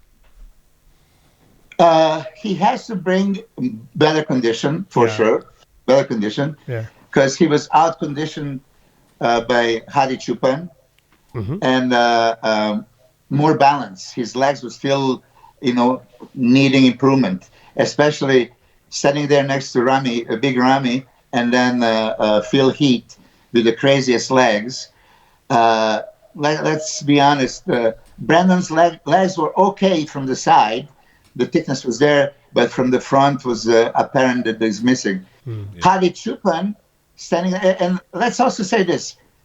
Hadi Choopan was debating, should he enter 212 or open division? Just think about That's right, I forgot about that. Yeah. Huh? I forgot, You're right. Yeah. So here it is, 212 guy that once he showed up on the stage, he was just as big as William Boniak. Analyze it. He was just as big. And in some poses, he was, wider than them. And then what conditioning brought to Hadi, illusion of the exercise. So what was most apparent in Hadi Choopan's physique? Tight abs in every pose. You have these 6 little symmetrical muscles in the middle of the body, coupled with the striated separated legs, then your upper body really comes in play. Then you become untouchable. Okay. Can we get your top 5 then before we move on to the 212? My top 5? Yeah. Okay, if... in order. Yeah. But I just have to say also, because guys get a little bit insulted, for William Boniak, right? If I don't mention him now in conversation, William is phenomenal. And look at his second at Arnold Classic, second to the Olympia. First at Arnold Classic, second to Olympia, only to Phil Heath. And he's been doing this last couple of years. He's constantly a contender, and he's also super conditioned always. He's regular. He doesn't go off, so he's going to be in the running. But William's structure, he doesn't have that width. It's probably going to be exploited now with Rolly Winkler with the big shoulders, Big Ramy. It's going to be big guys that I think is going to push William down. So the way I see it is Phil Heath is going to win. Okay. Ram is going to be close second. Oh, wow. That's what I think. I think that Dexter is going to come in the craziest condition of his life. I really do. I talked to him the other day, and I really, pray he does. Yeah. And he's deserving, because he was in running. It's just like something's a little off, and then they push him. Don't forget, Dexter was I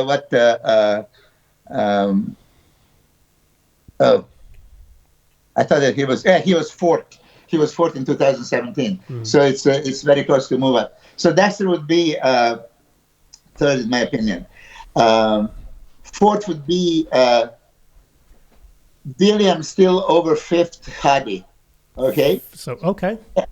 And I would say Hunter is going to surprise everybody and is going to surpass Rolly Winkler. Hunter over Rolly? Yeah, Rolly, I think maybe I'm just mistaken. I'm just making a judgment over what I've seen on the internet. I think he's downsized, and hopefully conditioning is going to improve, but I don't think it's going to really work in his favor.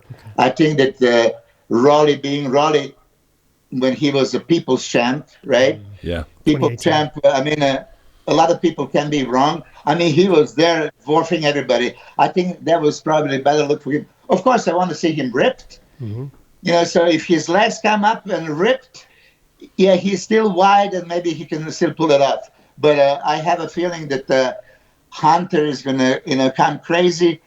And then really, Hunter can give a run for the money also to other guys. And, so if I said for Hadi being placed 5th, last year I saw him winning. I really saw Hadi winning. It's a combination of seeing his recent videos. I also think that he's a little downsized, considering stress that he's going to have to do to get the visa and still make it here. You know, so is Hadi going to be crazy and still contending for a title? Yes, for sure. But I think, this kind of lineup is going to be really, tough to make the top 3.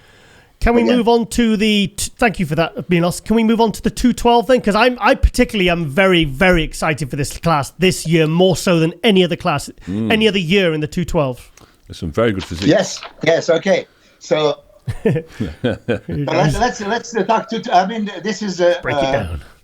Break it down. I think Derek Lunsford would have that show in a bag last year. That there would be no question if he showed up at his all-time best and conditioned. He was not conditioned, and so that left room for Kamal to sneak in, and Kamal was deserving winner.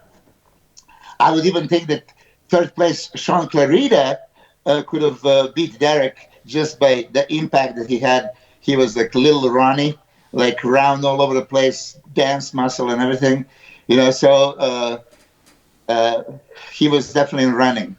We have a George Peterson coming this year. And for me, you see, George Peterson, for me, should have won the Classic Olympia.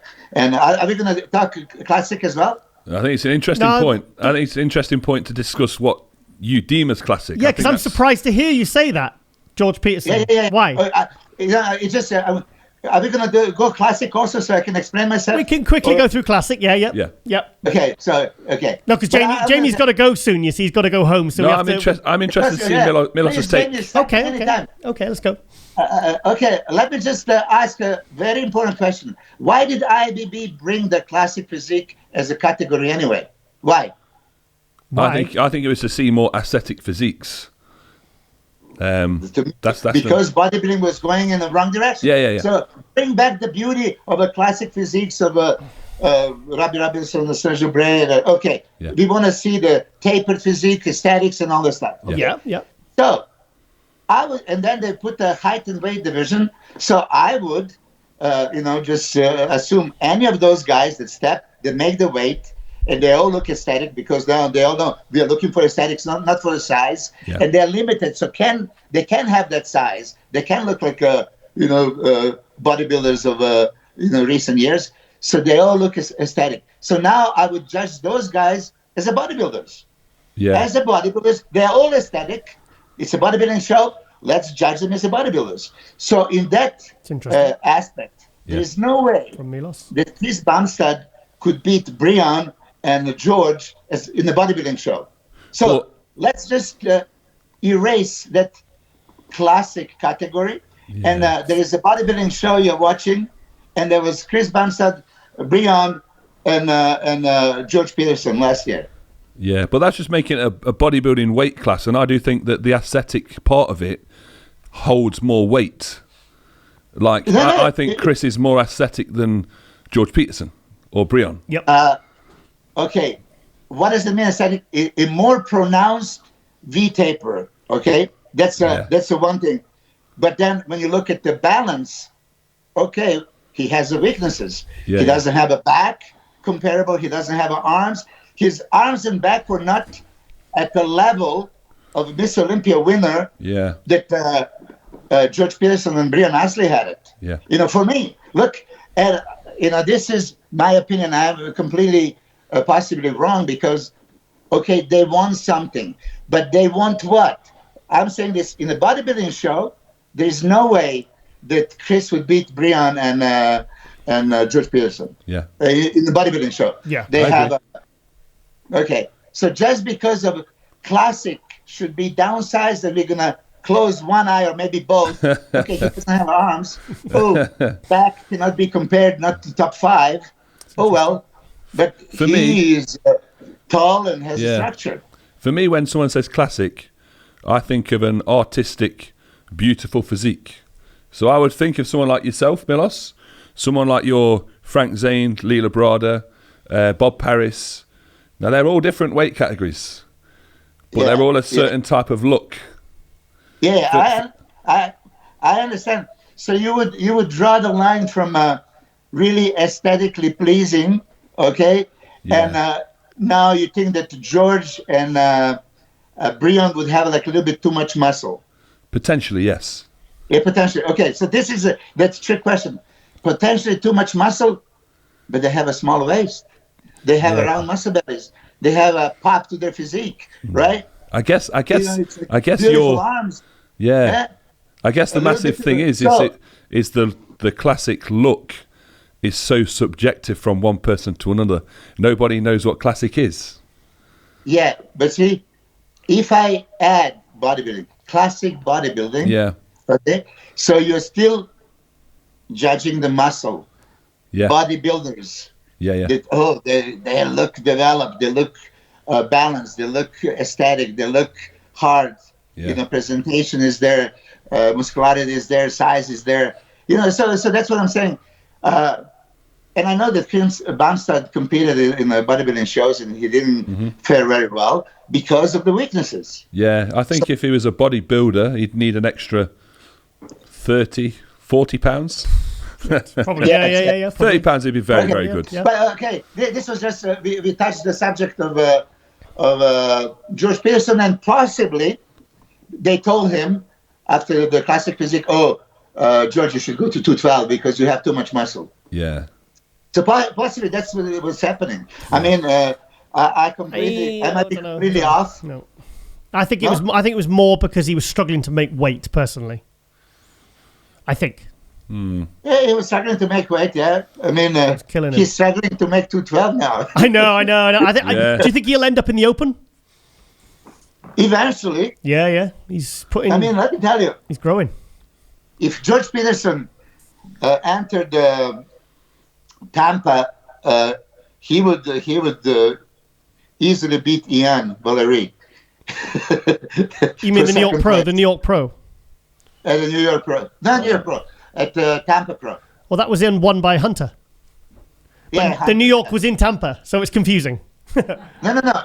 In Tampa, because George won at Tampa 212. Yeah. And the next day there was Open.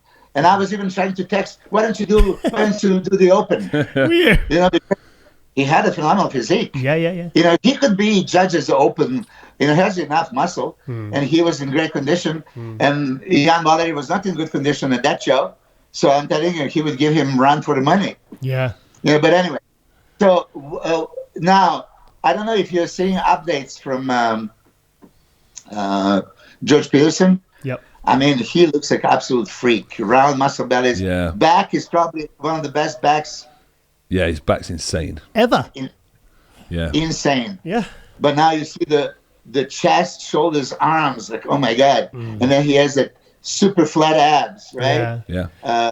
Separated legs. I still don't know if the legs are going to look big enough, this is the question. But then again, Kamal didn't have a very flaring quads. Kamal is a phenomenal, symmetrical. And now, Jamie, Kamal is perfectly aesthetic. Yeah. But not classic. So he has aesthetic physique. maybe Kamal can do also the. I wonder what his cutoff. I wonder what the cutoff is for his. For maybe Kamal. if he had a moustache. If he had a moustache, maybe. Yeah. Big trucks. Yeah. I mean, Ahmad Ashkanani is coming back and seeing his video. He is like packed and conditioned. Yeah. And I mean, he was a top player. Yeah. You know, so at one point he was a favorite. Now, as he lost, he's coming back for redemption. I'm so excited to see what's going to happen. As you know, of course, my favorite would always be Hidatare Yamagishi. Yeah. He's now 47 years old, and incredible. He is recently getting in a crazy condition. You know, so he found a way to be even drier. Yeah. Back in the day when I always tried to fill him up a little bit more because he needed that exercise. Last year at Olympia, he was quite flattish. He was dry to the bone. He was flat. But that flatness cost him, right? And then he started slipping. This year, I just posted his video last night. He's there. He's much fuller, and he's going to be super excited. You know, he is going for a fight. Now, of course, is he a favorite? No, but he likes his chances. There is he'll be up there. Angel Calderon. Milos, I was just about to ask you about Angel Calderon. I'm personally interested to see how he fares against Ahmed Ashkanani because I think he'll overtake Ashkanani. What do you think? But I never seen him actually. I lie. I saw him last year at Olympia, but I didn't notice him. Yeah, you know, he's better now. Yeah. You know, now when I see these pictures recently, he looks super impressive. I think that his conditioning is excellent. His coach is very good, Francis something I forgot. He's very consistent. He's coming, in a really good condition. I think Ashkanani would just have too much muscle for him. Okay. You know, really, Ashkanani was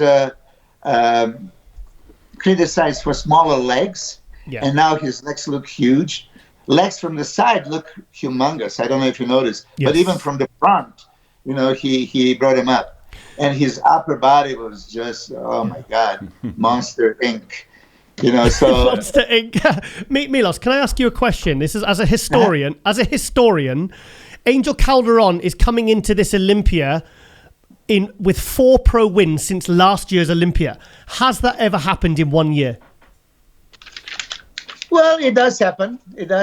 Yeah. Has it? Look, I mean...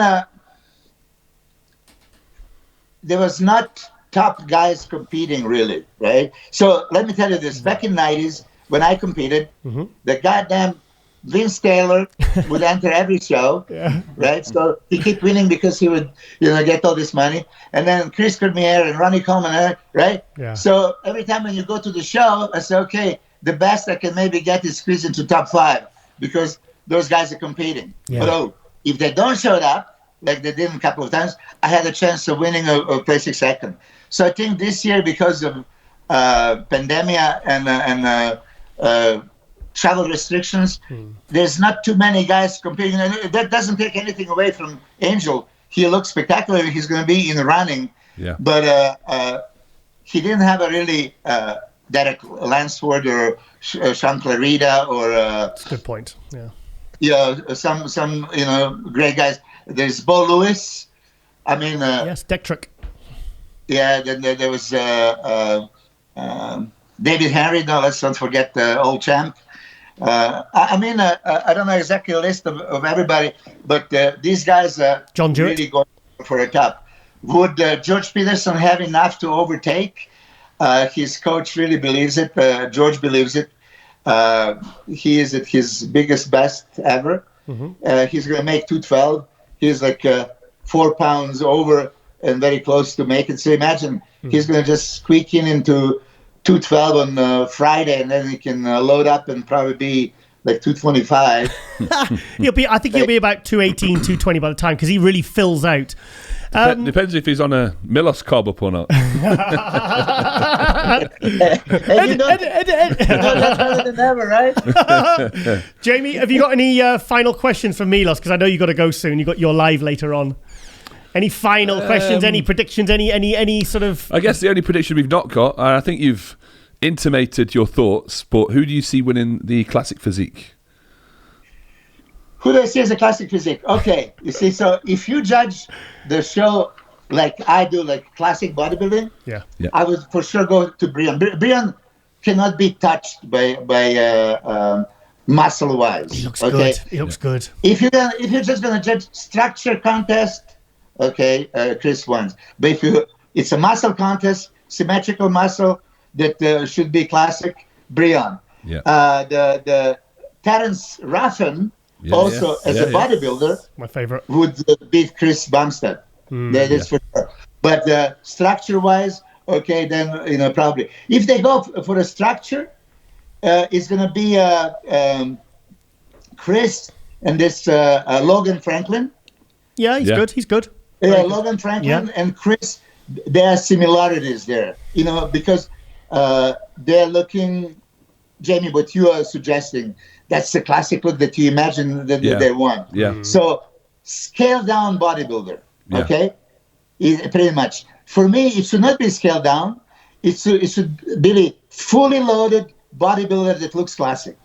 Yeah. So for me, you mentioned Francis Befalo, Lila Brada. You mentioned myself, for example, Frank Zane.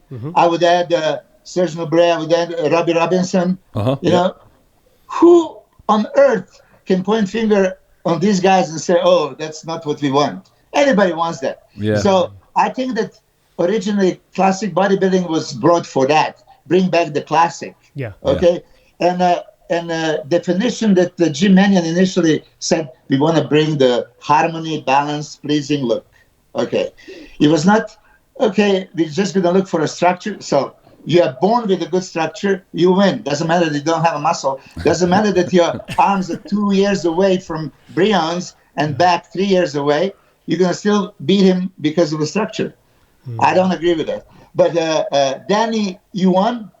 Okay. Danny Younan, he's very good. He's very underrated. For me also, if you look at as a bodybuilding classic, he should be in running. But if it's structure classic, then probably not. And then there was Alex Cambronero. Yes, the Arnold. Yeah, he is. The structure classic. There's a lot of. It just depends which way they're gonna go. Keep in mind. First classic physique was Danny Hester, bodybuilder. Yep. Okay, and then came Brian. Okay, really muscular. And now last year he lost by 1 point. So the judges are still not clear what they want. Yeah. So now if Jamie, you are in the judging panel and you agree with them and say we should look for a structure. For example, Jamie, if you're looking for an open bodybuilding structure, you are Mr. Olympia. Yeah, with another 20 pounds. No, the structure, I'm saying structure. Yeah, but obviously. Structure, it's there. Nobody can touch you. You're right there, right? So, but you say another 20 pounds. Yeah. That's how I see it, that Chris Bumstead is unfinished business. I agree with that. Structure. I agree, yeah. I think that Chris, and I've said this to other people as well, I think Chris would make a phenomenal bodybuilder if he added more weight. But I do think his structure holds its own within the classic physique. But then it's the interpretation of what that class wants. It's very, very subjective. I personally think it's between Brian and Terence Ruffin this year. I don't think Chris is going to win it this year. Yeah. I think he's going to drop down to third. Interesting. I would like that you are right, because I would support that. Look, I don't have absolutely nothing against Chris Bumstead. We don't think that. We don't think that. They're gonna probably put the hating on me. I'm just analyst, and I'm saying it. Yeah. Chris is super good looking, super marketable, super likable, right? And like you said, whoa, he has that impressive, imposing presence on stage. Wow, yeah. But if you really nitpick now and analyze it, why wasn't he winning when he was a bodybuilder? Because his arms were weak, because back needed to come up, these kind of things.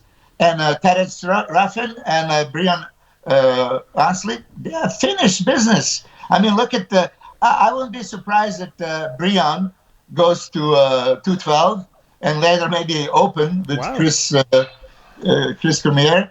But so I just urge there would be like, see, if I want to be a judge, I would like to go to IBB and say, okay, can you update me on the classic physique? What are you looking for? Can you update? Can you give me directions so I know, what to look for? This is all that I've been always curious, because I would hate to judge. I would hate to judge, really, because if I just apply my rules, everybody's going to be pissed off. But I apply what I was saying. I look aesthetics, which I think is super important, and then conditioning, okay, and then balance, and then presentation and size. Size ruled in the 90s. They realized it was wrong direction. They changed it. Phil Heath started winning. And I think that this year, Ramy coming back might confuse them into, let's go back to the size. I think that's wow, okay. Milos. Okay, just to be fair, I gave you my top 6. Yeah. Jamie. Yep. Jamie, give me your top 6. Okay.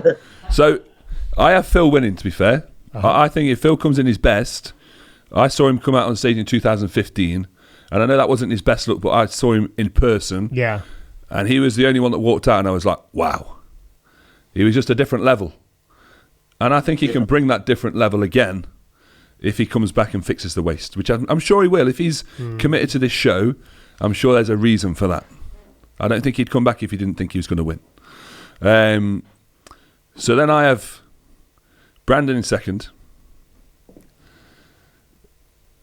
Ramy in third. Okay. Poor Bonac, eh? Bonac for me is going to be fourth, and now I'm trying to remember names now. Rowley, Dexter, and Hadi. So who's finishing seventh out of those?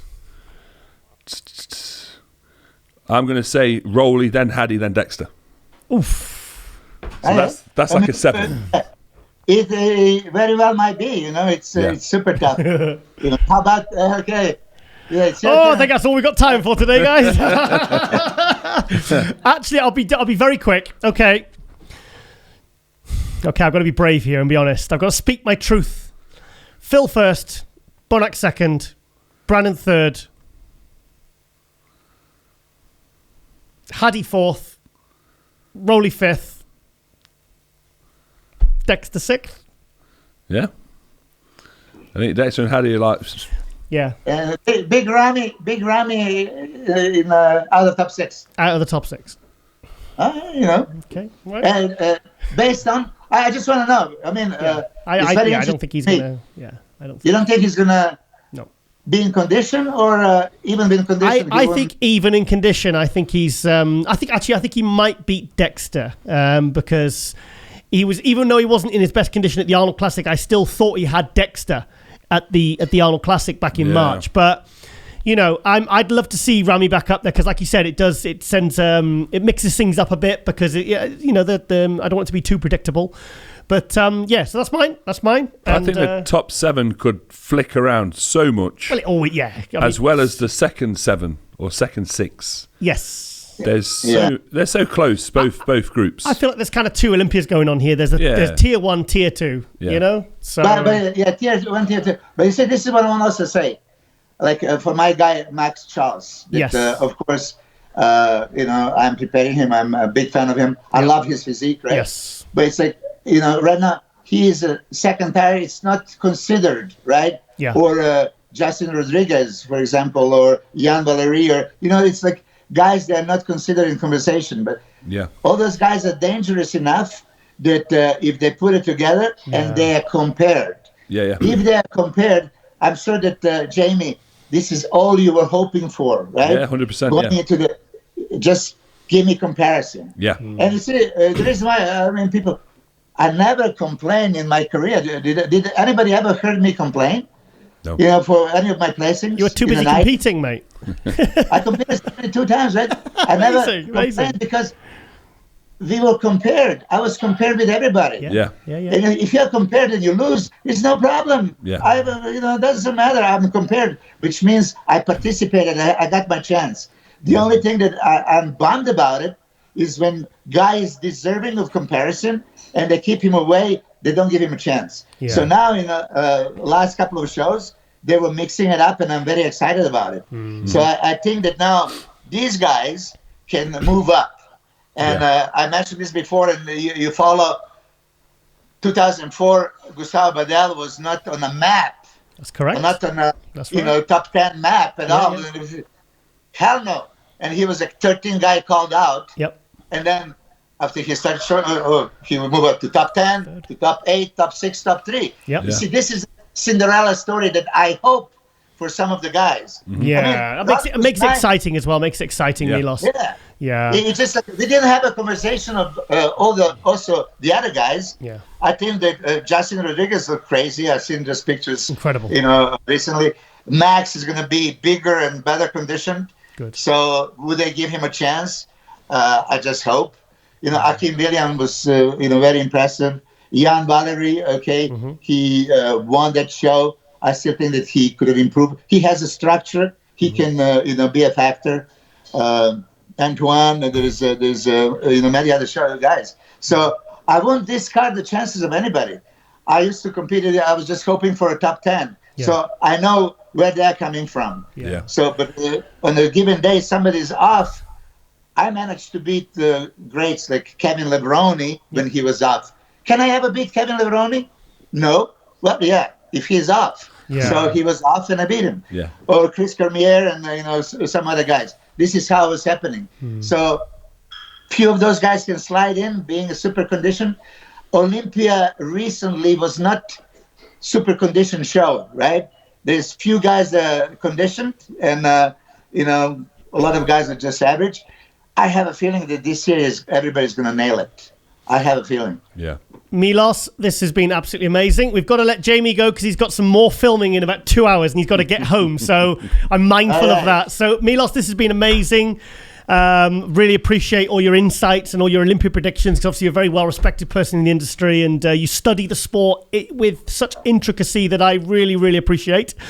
And obviously, big thank you down to my co-host.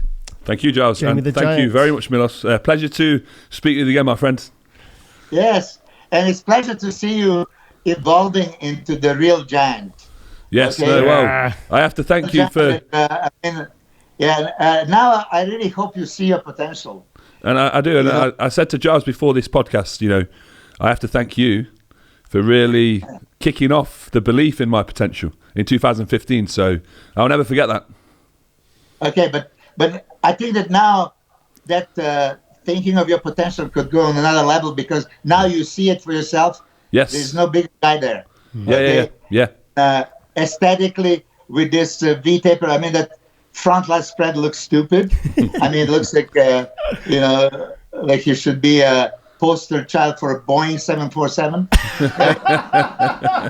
I'm serious. Yeah, thank you. And then I got called Kermit the Frog. You got called bloody Boeing 747. So, a beautiful thing in bodybuilding is, all this work you put is paying dividends. Next year, you're going to get even better. So if you project these improvements you made so far, what are you going to do by next year and visualize that physique on the stage, you're going to be troubled for many. Yeah, it's exciting times, and I definitely see it. Talking about you at the Olympia previews.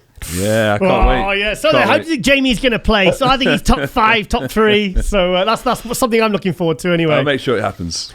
Milos, thank you so much, and looking forward to seeing your wrap up at the Olympia as well. So hold the fort for us.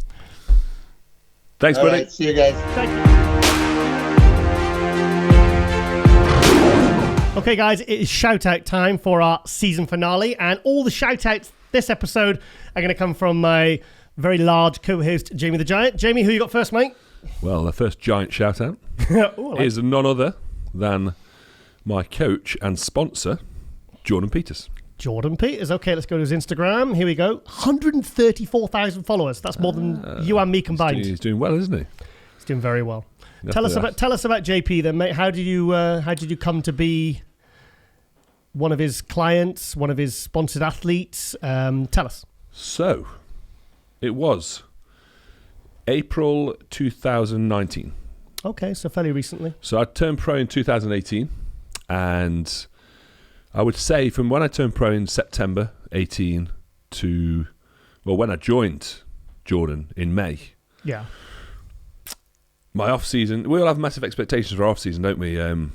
Especially after turning professional. You know, the goals are huge.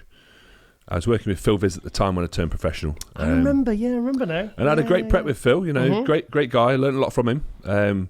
Crazy character. Yeah. But the off-season just went a little bit stale. Okay. And I think sometimes, and I've said this recently, and I'll repeat it again, I think the best coach in the world is the person that you can have the best relationship with. Yeah. And I think what happened with me and Phil is we become too friendly. So I think he left me to my own devices a little bit and was a bit more relaxed than he would have been with potentially clients that are more of a distance. Yeah. Anyway, long story short, started working with Jordan in the May, went to the Body Power, and at the time the brand was still very small. He told me what his plans for the clothing, for the supplements, and obviously I respected and looked up to Jordan from his achievements in the industry up until that point. Yeah. Beforehand. Yeah. I've known Jordan for, since I'd say 2015 when I won the British was when I first started to have conversations with him on Instagram and even in person down at Rip Gym Basel. I saw him one day. Yeah. But it's been amazing to be part of the journey that him and Corin have been on with the Trained by JP Nutrition brand, because that's not a bad front line spread, is it? It's not bad at all, mate. Yeah, I think that's one of the most shocking shots I've seen all year, to be honest, of any bodybuilder. I think we can make that even better as well, which would be remarkable. Get a few ribs taken out, get your waist even smaller, put another pound of muscle on each side shoulder. I'm ringing Kim Kardashian up for a waist trainer. Muscle, not oil, in your shoulder. Yep, definitely. Yeah, a lot of guys doing that nowadays, which annoys me, but yours look pretty real to me, mate. They're a nice body part, the shoulders, and I am lucky enough to withhold two decent ones. Well, I hope you have. Yeah, I hope you have two, not just one. As natural as they could be claimed to be, I suppose. Yeah. That's fair. That's fair. But no, Jordan as a coach, as a person, is somebody I very much look up to. Okay. I have taken a lot of lessons in terms of how to market yourself as an athlete. Yeah. But not only that, how to market yourself as a brand. And you will see now, as you have done for the last 6 months, 12 months, the brand in terms of the JP Nutrition side is going from strength to strength. Yeah. They're adding more products to the line. We're going to be adding some new athletes, I think. Okay. Maybe to the clothing side or supplement side. I'm not sure, but I think there's some in the pipeline. I just think that Jordan and Corin, his partner, and the brand are really going places, and it's a really nice feeling to be part of something that you are growing with. Yes. Yeah, your careers are kind of going parallel. Yes, in terms of growth and growth. And it's nice to have the relationship and appreciation from that person. It's a two-way street, which is the best thing about our partnership. And it was very nice to hear James speak of Patrick after the British win about how good their relationship was. Yes. And I sent Jordan a message after the British and I said, look, I know there's a lot of people jump ship these days. Social media, it seems to glamorise certain people. At the minute, it's the coach of 2020 is Patrick Tour. Yes. So you find a lot of people jump ship just because of James doing well, Ian doing well. He's been on various podcasts, so it's like, right, okay, well, we need to be coached by Patrick. So I just want to kind of put Jordan's mind at rest, but let him know where my mindset is at as well. So I spoke to him after the British. I said, look, I know that what we need to do to progress is develop our relationship to a level beyond client-coach without losing the respect for one another. Okay. And that's what we've done since. You know, we've had more contact since the British. It's nice to know that he's behind my goals as much as I am. Yeah. So he takes care of your training, your nutrition, everything. Yeah, he definitely takes care of my training because he's kicking my ass. Is he? He set me up a new training program, which is devilish. I know he's got this kind of thing of constant progressive overload because I mean, I filmed him training. It was for MD back in, I think it was about 2012, back at the old Ultimate Fitness, Simon Pham's gym, and he was training with that Dr. what's his name? Dr. Josh Hill, is it? Right, okay. Josh Hill, a guy I used to train with years ago, powerlifter. Not sure. And I mean, it was just unreal what they were doing. It was just really scary, heavy, and really just, it wasn't pretty to watch. He's insane. But it's cool. Yeah, he's a beast as well, but he's a lovely guy. He's doing great things in the industry. I like to see people like this get ahead, bringing on and supporting new talent like people like yourself. Cuba as well. He's another one of the team members there. You go, look. So, I mean, Cuba's got a lot of potential, hasn't he? He has. He's a young guy, 26 years old. Plenty of time. I say to him many times, I wish I was his age. 10 years is elder. Oh, you took 36 now? I think I'm 36. You're getting to that age now where you're forgetting. Yeah, I don't know. I think I'm 35, actually. Okay. I was born in August 85, so I'm 35 on her. 35, yes. 35. Correct. Let's do the maths. Wow.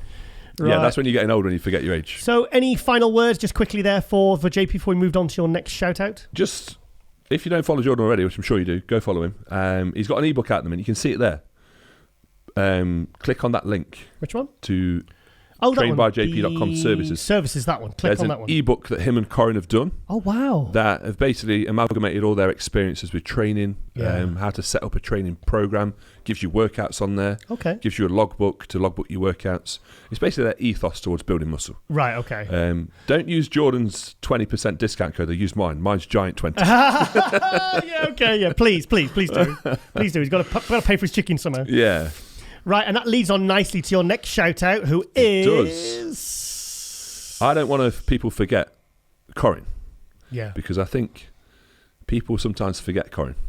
And Corin is the very much inner workings of the Trained by JP Nutrition brand. Right. They're a good team, aren't they? She turns the cogs. They're a team. They're a team. And Jordan will say himself that he does very little in terms of how the business structure works. Okay. He has some great ideas. He knows where the brand vision is going, but she makes it work. So he's the one who kind of is more of the front man who gets a lot of the credit, and you want to give some credit to Corinne because she's the one who's turning the in the background. So it's nice to give her a bit of credit. And also she's a badass women's physique pro. Badass. Yeah, I mean, her condition... Shredded ass. We had a little competition that was never, ever going to be a competition in the lead up to the British show. I know what you say. I know what you're going to say. And that was who could get the most shredded glutes. Well, there's your answer. Well, there ain't no competing with that, is there? Sorry, mate. You lost that one. That is game over. Game over. God. So, it's a pleasure to be part of not only Jordan, but both of their brand. Yeah. As a couple. And because they're a couple, they appreciate my situation with my wife, Katie. Yes. So there's an understanding there. There's a level of understanding between us that goes beyond the stage. Okay. Appreciation to Corin because she's a badass and she's doing a fucking wicked job on and off stage as well. And they both train very, very hard. They train together, don't they? They're both insane. Yep. Crazy. Oh, I saw this video recently. Yeah. The thing is I like about Jordan and Corin as well. They're both very educated and there is absolutely no need for them to be more educated. Okay. But they still want to progress their knowledge. Okay. They still on about getting university degrees. Wow, okay. And doing new courses. God, these high achievers. Very. And don't you think it's funny when you see, because I had Jordan on the show, and also he was I think he was our first amateur that we'd had at that point, and it got ridiculous amounts of views. That's how popular. In fact, Brandon Curry gave a shout out to JP for what the content he was producing. Also, I took Phil Heath to train with. I've seen that, with JP. Yeah, that was good. Yeah. That was good. They were training back together. Yeah. They are training back here. So okay. Well, that's nice. You're giving some credit because, like you said, sometimes people, they see JP as the face of the company, but they realise actually there's another one here that's that really is putting the work in. And like I said, helping people like yourself and helping the sport to grow and also achieving and just learning non-stop. I've got a lot of respect for these two. A lot of respect. Who's your final shout out? Who's this Who's this lovely lady? The final one is the wife. The wife. The wife will appreciate this because this is her beauty page that she's trying to grow at the minute. Okay. We were talking about earlier the 10,000 followers to get a swipe up. Okay. So we need to help her to get to 10k. Okay, so what's your name? 1657. She's got a way to go. Okay. But nothing's impossible in life. No. She's just started doing aesthetics What's so that is Botox and fillers and all that kind of stuff that the ladies are into these days. Can we just zoom in on Jamie's face, please? There's none yet. Jamie? When I finish competing... Can I comment on your lovely teeth, though? Thank you very much. They're not quite as shiny as Nathan D'Asher's. I know. I went for a shade lighter than Nathan's. They said, which shade do you want? I said, just one down. One down. Or as I like to call him, Nathan D'Asher's. Yeah. I went for the Derbyshire shade, not the Scouse shade. Yeah. Okay. So which one is this? Who's that? That's your wife. That's my wife. That's on, the wife. On the left and the right there. Okay, I don't want to get the wrong... No, on the left and the right, it's the daughter, so you definitely don't want to mix them up. Okay. Do they get mixed up for sisters when they're out? Or They've not been out yet. I mean, my wife's very much like me. We're not even drinkers. I can't call us indoor drinkers. If I was saying indoor drinker, it'd be a cup of tea or coffee. Yeah. But yeah, she's growing up, Ella is. She's 14 or 13. 14. Sorry, which one's which? So Ella is up. Look at the Halloween one. That's a friend cat. Sorry, I budged the mic. That's cool. That's that's the friend cat, the Maleficent. Oh, Maleficent. I thought it was more. What's the other one from Adams? Oh yes, yeah, I know what you Morticia. mean. Yeah. Morticia. Yeah. Or a bit of an Elvira feel about it. Yeah. Angela Jolie. I can go for that as well. Ella is up on the left. Just that one. That one. The That's leopards. your daughter. Yeah. So I feel sorry for her boyfriend. Yes. As in having used that. Because, I mean, imagine, he comes home and then he sees you, and you open the door. Hi, I'm... Ella. I'm Ella's dad. Yeah. I bet... Do they run off screaming? I've not had the opportunity yet. But I always remember the film. She never brings them home. I always remember the film Bad Boys. Yeah, I remember that. When he comes to the door and he gets his gun out. And he's like, listen here, punk. That's what's going to happen. Right. Poor bugger. So yeah, go and follow the wife at Prix by Casey, please. Prix by Casey. Okay then, Jamie, thank you there for your shout-outs.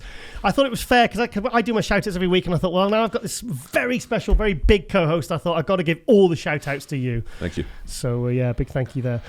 Okay, guys, that concludes the end of episode 20, the season finale of MD Globe Muscle, our Olympia special. Hope you enjoyed all the interviews. Hope you enjoyed our intro. And a big thank you to you, Jamie. Thank you very much, Giles. It's been fun. It's been a pleasure. All the interviews were great. They were amazing. We've got some real good talking points there. Yeah. All right then, and we'll see you in just over 1 week's time. Return for season 4 of MD Globe Muscle. Thank you for watching. Thank you for supporting, and we are out. Thank you very much.